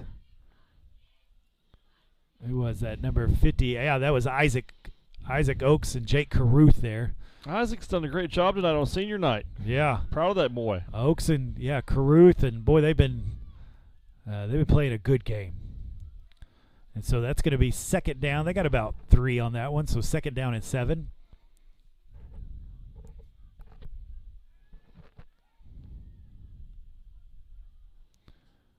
There's a handoff to the running back. He's going to find the corner. He's got a little bit of room. He's finally drugged down. Oh, no. I don't know what happened there. I guess he got just enough for a first down. Just enough for the first down and was down, We dove out for that one. So that'll be a 1st and 10 for the Warriors as they get to the 34-yard line.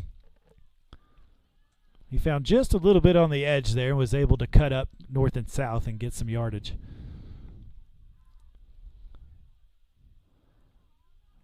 Going to hand it off again up the middle. And there is nothing there. That was number 75, Luke Clement, on the stop.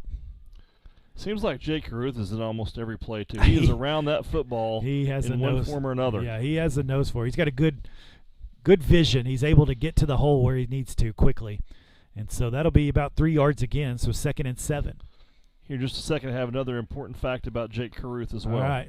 I like that. Look at the pass. Going to throw that hitch pattern. Completes it. Birchfield drags him out of bounds. They really got to try to shut this down. This hitch pattern has really burned us all night long. It's worked, but they've been able to keep it in front of them, so it'll be 3rd down and short. Should be 3rd down. There it is.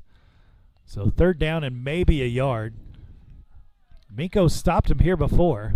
They like running the quarterback keeper on this.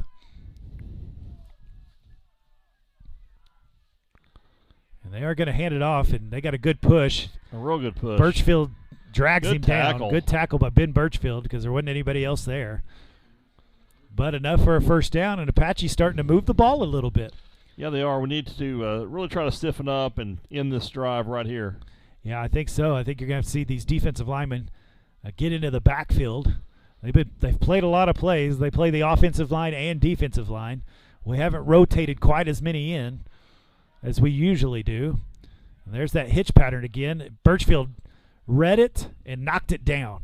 Nice pass breakup right there by Ben Birchfield. Read that. You just said it just a little bit ago. Going to have to make a play on it, and there's Birchfield. That was a good play by Ben. He read it, and Ben has some speed. Yeah, he reacted quickly and was able to knock that down, and so it'll be 2nd and 10. Kind of put him behind the chains. That's what you want to do. And there's the handoff to the running back. Makes one little cut. There's Isaac Oakes. Slams him on the grass. And that'll be a gain of maybe half a yard or a yard. Big Nice stop by Isaac. Nice tackle right there as he works his way down the line. We grabbed a hold of him, just slammed him down, didn't he? He did. I like that.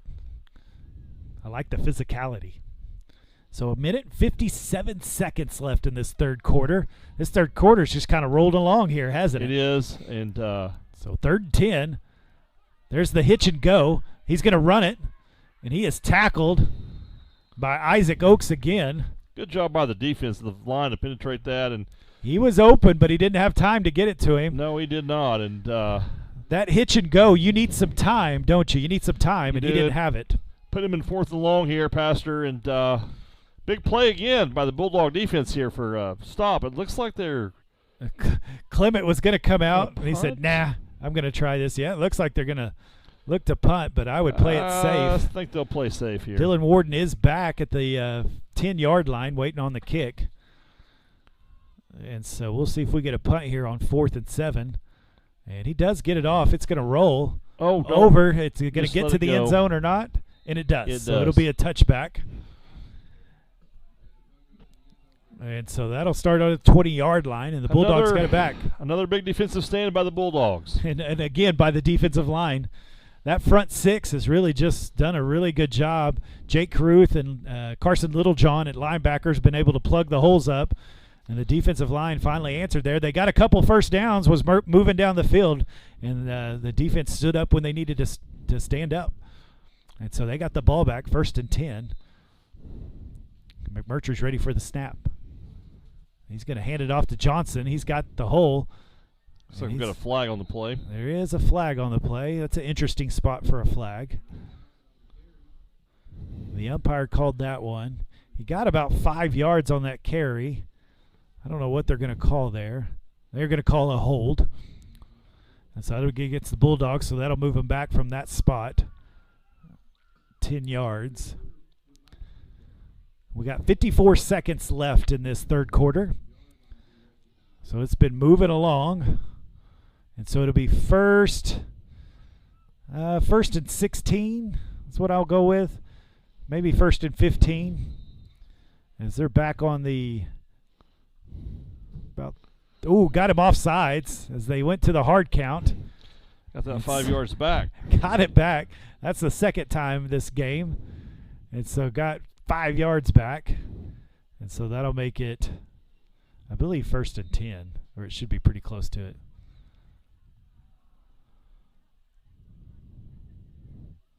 First and 11. So handoff to Caruth, and he's finally, 3 Warriors are able to finally get him down, but he got about 4 or 5 yards before he got tackled. And so that'll make it 2nd down and 11, and we go down to 34 seconds in the third quarter.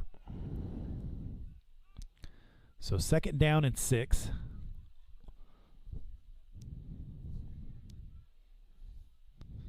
McMurtry ready for the snap. Got him off sides again. Wow. And that's going to drive Wow. a coach nuts. If you could see the coach on your screen, which you can't, hands went up in the air, head went down, and frustrated, and that's enough for a 1st down. So it'll be 1st and 10. Nice hard count by Reed McMurtry there. 17 seconds. Going to hand it off to Caruth. He's met pretty quickly, and he'll be brought down for about a 2-yard gain, and that should be the end of the third quarter. And that went pretty quickly, but that went Minco's way. They were able to score one time, and they continue to keep the Apache Warriors out of the end zone, continue to stop them on defenses. They can't do anything, and we'll go into this fourth quarter. The Minco Bulldogs 22, the Apache Warriors 6. And so continue to work hard, just little by little by little, getting to where you want to get to. And that's what they've done. We're about 12 minutes away from putting ourselves in a good position to be second place in this district. So, well, Cashin and Tonkawa are playing tonight. Cashin's winning 14-8 right now in the fourth quarter. Let's see who else do we want to see here? Get you a few scores Mangum's here. in a close one. Wayne and Riegling are playing. Riegling's up 27-12. Burns Flats putting it on Thomas 36-8. Unusual to see the Thomas Terriers in this situation. However, I've seen their junior high team. This won't last for long, Pastor Mike. Yeah, Mangum and Carnegie playing. Mangum's up 40-0. Okima's getting beat. They're number 4 in the state. They're getting beat 36-22. That's pretty surprising. Cordell's winning against Walters 22-8. Hooker is beating Moreland, and they are in the district that will be matched up in the playoffs in that first round. And so Hooker's up 34-8. Looks like we're recognizing the cross-country team. And the football team's ready to go, so they're going to have to get off the field. And they do. Yeah, the cross-country team gets to go to state tomorrow. They get to run at state. That's going to be pretty good. Yes. I'm looking forward to that trip up there, supporting those young ladies. Yeah, second year they've had cross-country, and they're headed to state and have a shot to maybe put a place up or something. They do. They really do. Proud of those girls, those Lady Bulldogs going to state, going to Edmond. And so we'll tell you more. You'll watch on Facebook. I'm sure they'll announce how they do tomorrow. So we're going to hand it off to Caruth. He's going to find a lane up the middle as he cuts north and south, and he's going to get himself about 17 yards. And that'll be enough for a first down. Caruth ran that with authority. Yeah, he's another north and south runner, isn't he? He is. That likes contact. That's right. And so he found himself up to the 46-yard line of the Bulldogs as we get started in this fourth quarter. Going to hand it off to him again. He's going to cut upfield. And the offensive line is definitely opening up some holes for those running backs to get through. It's exactly what we need. And it also keeps the clock running. That's right. So that's important too, especially as you're up 22-6. Let that clock run here in this fourth quarter, and that's what the Bulldogs are going to do. They're going to wait. And so second down and 5. He's going to throw it out to Warden. He's going to try to make one guy miss, and he does. He did. And he's going to get a fourth down. He makes the second man miss, a third man miss, and finally runs out of bounds. And Dylan Warden, what a play by number 1 right there. And that's what you do. Get it to your athlete and see if your athlete's better than their athlete. And guess what? Our athlete was better than their athlete. The boys are the Bulldogs are playing a lot more crisp this second half. Really great to see this. Holding on to the football. Yeah. Good runs. It's good to see. Breaking that tackle, that's a big deal right there. So good job by Warden. So 1st and 10, he's going to get himself all the way down to the 30-yard line.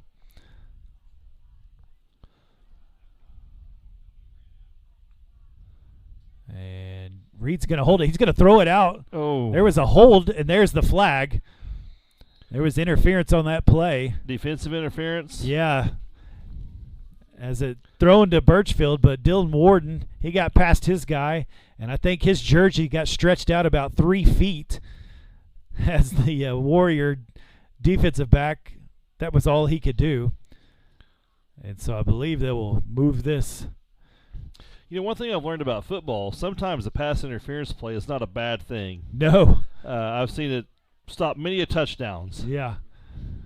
And so that'll move it about 15 yards. So that'll be another first down as they get into the red zone. The red zone, if you don't know, that's when you get past the 20-yard line. And so that means you're ready to score.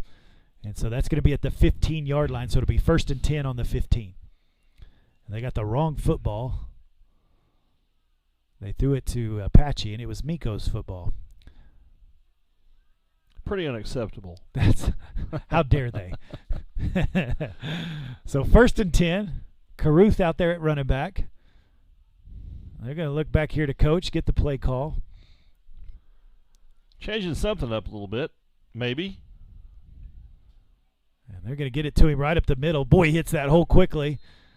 And the offensive linemen are just plowing those defensive linemen over. And he's going to get himself about 4 or 5 yards on that carry. Did you see Luke Clement just run over that guy? Yes, I did. I mean, plowed him. I believe they call that a pancake. I believe they do too. And if you're an offensive lineman and you get a pancake, oh, that's good stuff.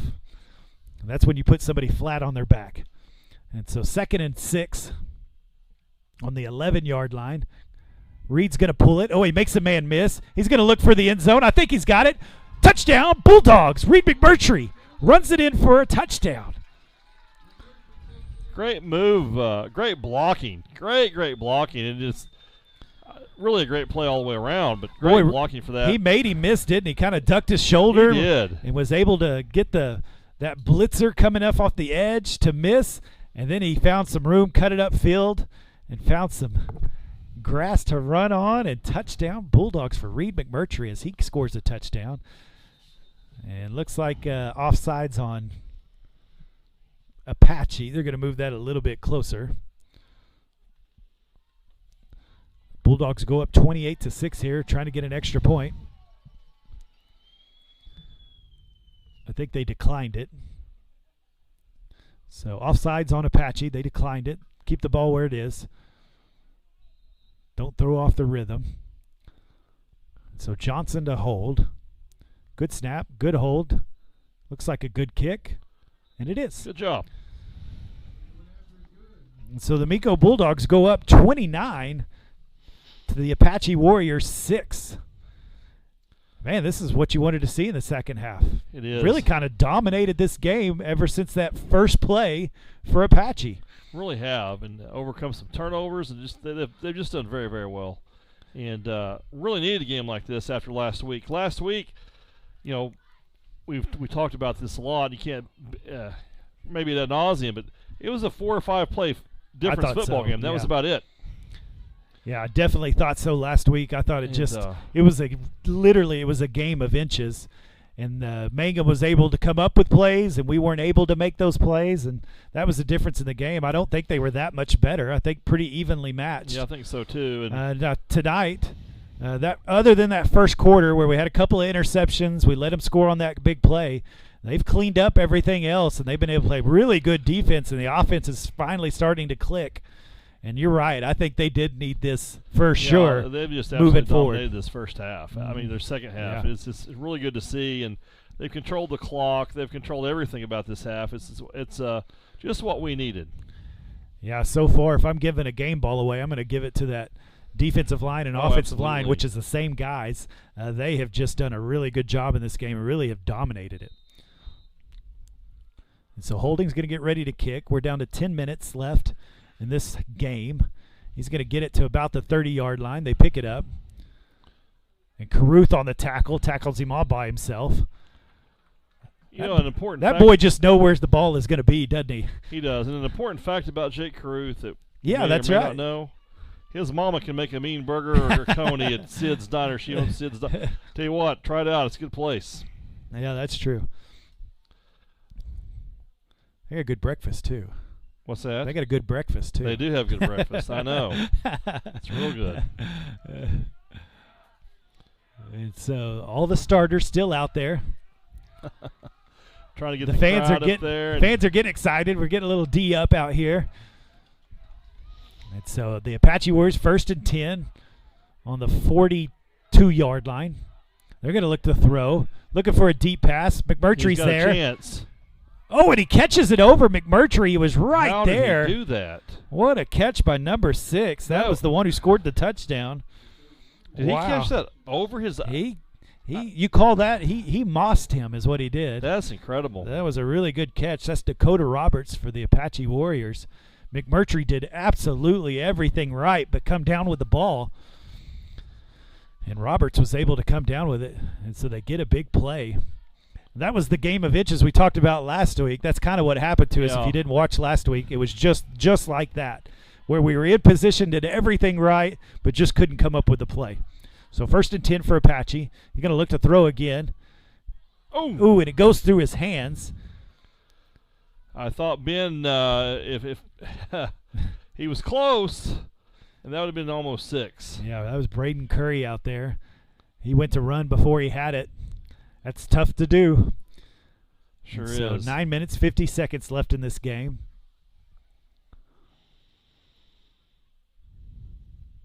Coach is giving him the play over there. This is one of the first games we've actually had football weather. Yeah. A little chill in the air. I see lots of hoodies. I see blankets.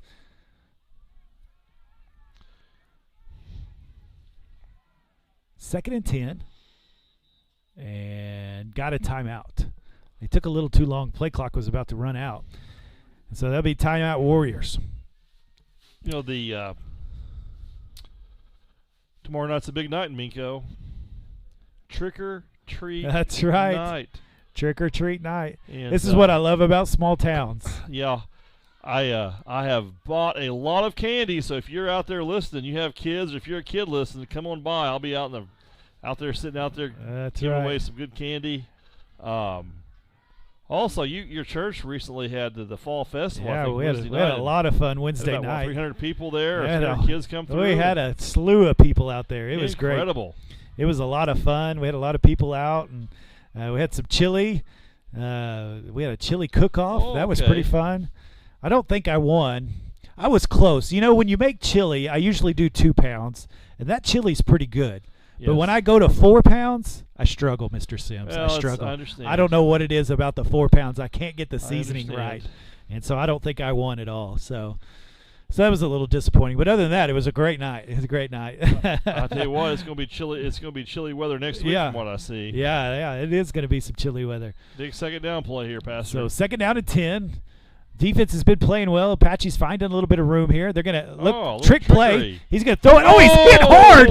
Isaac Oakes Isaac Oakes puts him on the ground as he's trying to throw it on this trick Man. play and destroys him as he tries to throw it. And that is an incomplete pass. He just barely got it off. Woo. Pretty cool that Isaac Oakes has waited till the senior night to have his best game. I mean, that's Absolutely what a night for his Isaac. best game that he's played all year, the senior. Incredible. 6 foot, 210 pounds, and he used all a bit of that 210 pounds to put him on the ground. And so third and 10 as they try to trick play, but Isaac Oakes said, not today. And here comes that. He's going to throw it long. McMurtry's going to get another chance at it, throwing it out of bounds. He throws the flag. That was uncatchable. That was really He's still gonna bad call I like what Reed was doing. I think you play with the sideline there. That ball was well out of bounds. I Really should have swallowed the whistle there. but guess it doesn't matter. And that's going to be pass interference. And that'll be another first down for the Warriors as he threw it up. That's a tall task to guard number 6 over there. He is quick. It is. That was And he's really been the only big play for Apache. And so he gets another pass interference and able to move the ball down to the Oh! Isaac Oakes again. tackles him, and Caruth puts a hit on him as he's standing there, tied up by Oakes. And so that'll be 2nd and 10. Well, maybe 2nd and 9 on the 13-yard line. So we're down to 9 minutes left in this game. Trying to keep Apache out. They score here. It puts them kind of back in the business. Overthrows on the slant pattern. That'll be incomplete. Noah Johnson was there for the play.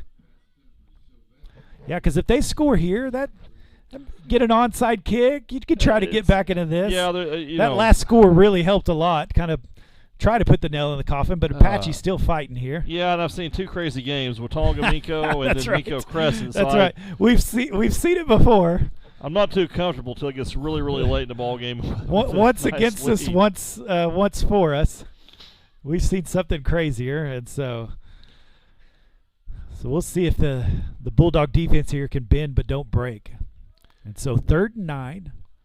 Tried to get him off sides, didn't work. And another timeout called. That's surprising.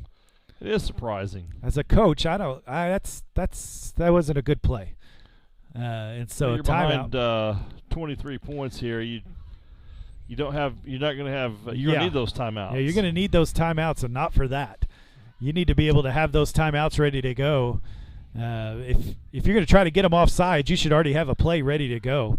Now this fourth quarter's taking forever, by the way. Fourth quarter's starting to drag a little bit, but that's all right. We did good on the other 2 quarters. So we're down to 9 minutes. We play at Hobart next week. Yes. Hobart's been down a little bit this year, but still we're going to have to show up and play and win that thing.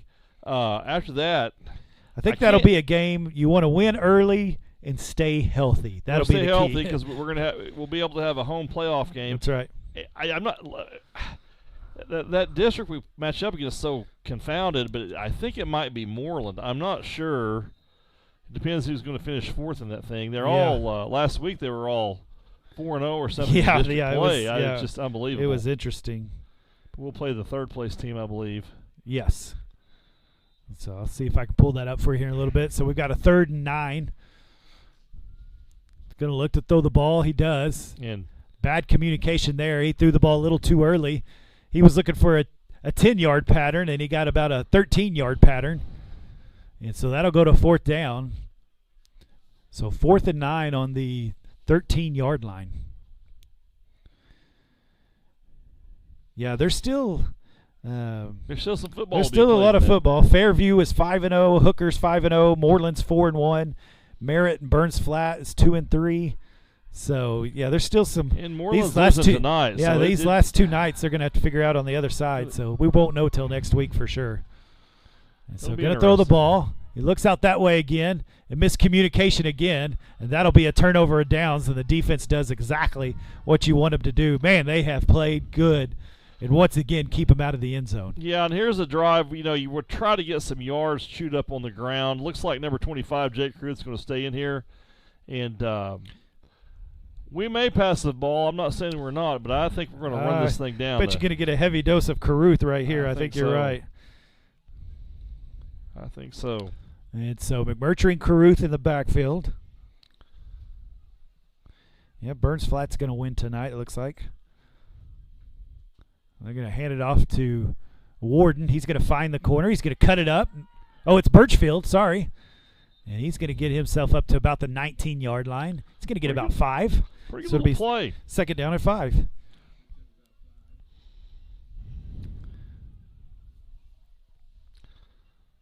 Yards on 1st down are just so crucial, aren't they, Pastor Mike? Yes. Yeah, boy, it puts you in a good spot. So 2nd down and 5. Yeah, looking at the score, Hooker's up 34-8 on Moreland, so Moreland will lose their 2nd game. So that might be the team we play. And there's Caruth. He's going to get himself about 7 or 8 yards. And there's another 1st down for the Bulldogs as they get to the 27-yard line. If you can get by Moreland in the 1st round, if that's where we wind up having, we get rewarded with a trip to Ringling. That sounds like a lot of fun. I will keep my comments about Ringling to myself. Ringling, they have a little bit of a tradition down there. They do have a tradition. I know several years ago, Minco beat them in the 1st round of the playoffs in an upset. But we can go down there and compete with those guys. They're up on Wayne by about 15 points. I know that Wayne and Minco are very comparable. Yes. So we'll be able to compete with those guys for sure. So Caruth is going to get no gain on that one, so it'll be 2nd down and 10. Yeah, I think so. As I kind of look at that, that's probably where it's going to end up is Moreland. So, that's probably the first game. I think so. Probably Moreland coming here. Is that who we played last year? We played them. Last year was a little different because everybody got a playoff game. Yeah. And it was the 2nd round we played. Right. The 2nd round we had Moreland. They beat us pretty soundly. Of course, we had some players out. We had COVID issues we had a lot going. of players out. Yeah. And so we'll maybe get a little revenge on them. See if we can get to the 2nd round. So they're going to get it out to Warden. He's going to come up field, and he just keeps churning those feet. There he goes. He will not go down. He's still not down. The whistle finally blows, but he's going to get 5 yards. I think we're probably getting close here. If you can keep running some time, maybe you can get some other players out there and maybe get these starters off the field. I think so. Keep them from injury. Tried the hard count again as we got about a 3rd down and 5. Going to eat that clock up as much as they can. About 17 or 16 still on the play clock. Snapped it. He's going to look to throw. There's holding. He's got it. That's enough for a first down. And he's going to get about 9 or 10 yards. The fans are for some reason not happy about that tackle, but well, I didn't see any face mask or anything. I think they were thinking horse collar, but pretty good play by the Bulldogs and keeps that clock going when the chains are set. So, of course, that is the job of the fans, right? It is a job. You're of the to fans. cheer for your team, whichever way it goes. So, 1st and 10 on the 42-yard line, down to 5 minutes and 59 seconds.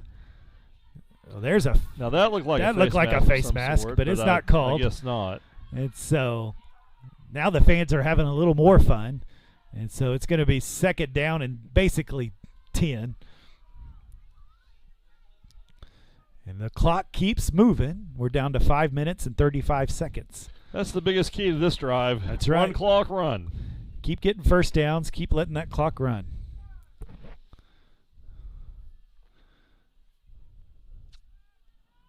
Well, we got a yard there, so 2nd down and 9. Going to let the play clock run this time. Looks like we're going to let it get down to about 5 seconds. And going to hand it off to Caruth. He's met behind, but he somehow gets about 3 yards. I don't even know how he got that 3 yards. I don't either. And so that'll make it 3rd and 6. That's a tough hit on the head, too. Yeah. Well, 3rd and 7. I'll go 3rd and 7. I think he got a little shook up on that tackle. Got Yeah. hit pretty hard.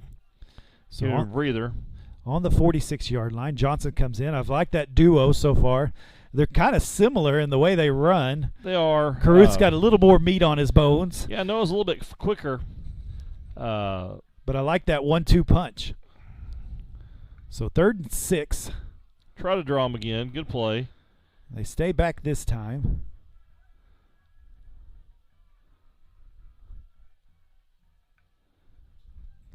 Quarterback keeper. He's going to get the block. Good back block by Johnson. By Noah.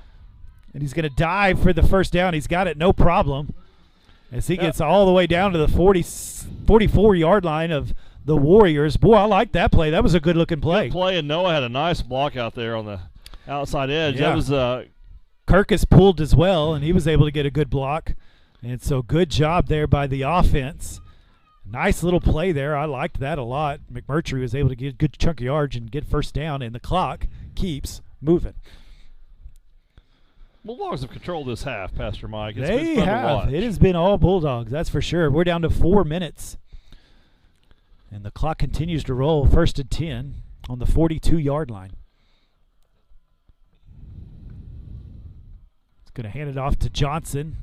He's going to find a little bit of room. Hey, you know what? That's pretty good by the offensive line. Everybody knows you're going to run the ball. Everybody knows that's exactly what you're going to do. And they're still getting such a good push against that defensive line that they're getting 4 yards a pop. I like that. I do too. And that's my kind of football right there. Just really a couple of first downs away from just putting this thing away. Yep. Not having to worry about scoring or anything else. Yeah, we're going to snap Getting this out of about here. 3 minutes left in the game as Bulldogs are up 29-6. And this thing is about done. Gonna hand it off the middle. Oh, he might find his way there. He's to the 20, to the 10. Touchdown, Bulldogs. Noah Johnson, or straight up the middle. I mean, straight up the middle. And he scores the touchdown for the Bulldogs. He hits that hole, and then the jet engines take off, and boom! He has a second gear, and we've seen him do it before. Man. And, man, once again, props to the offensive line. Just a huge hole. And he hits it, and he turns on the Jets, and he scores a touchdown with 3 minutes left in this game. And so holding will come out to kick. Good snap, good hold. That's a good kick. And so the Bulldogs go up 36-6. Wow, what a game. We had a 3-point lead late into the second quarter. Yeah. I thought, man. And we thought Apache might score. Yeah. It's Bulldogs have played well since. Really the whole game, they've played pretty well. Yeah, we were thinking, man, you want to keep them out of the end zone because they're going to get the second half kick. Yeah. And that's what we were talking about at 9-6. And then the Bulldogs have just taken over since then. And so the score is 36-6, 2 minutes, 59 seconds left in this game. And I'm with you what you said just a little while ago. I think you were exactly right, Mr. Sims. This is exactly what this team needed as you make a march to the playoffs. Get a good win against a solid team, secure second place so you can get that home game for the playoffs. That's a big deal. To be able to get that home playoff game. I'd like to get down there to Ringling if possible and give it a shot. You never know. You just never know. Of course, hey, we have to beat Hobart. In Class A, it just takes an injury. One injury to one of your main guys, and you're going to have to figure it out. We know that. We've watched it. Yeah, and that's another thing about this season. We have gone through so many injuries of key players. That and I think we're going to get a couple back next week as well. I think so. So maybe we're headed in the right direction, and so loved what we have seen tonight. I know you have loved it as well. Holding's going to kick it. It's going to get about to the 30-yard line. It's going to pick it up, and there's Ruthhart, plus a few other Bulldogs able to drag him down. Ruthhart has done good on special teams. I've called his name, I think, 2 or 3 times tonight. And so it looks like we're going to have some substitutes out there. They're going to move some people in and out. I tell you, our defense is just really taking it to Apache tonight. Yeah. I just cannot stress enough the job our defense. Yeah, because this is not a bad team. I'm watching them. No. They have some skill players. They've got some speed. They've got some size. And so it's not like they're not pushovers. A bad team. Yeah. They came in with the same district record as we did, I believe. That's right. Basically have played the same way we've played.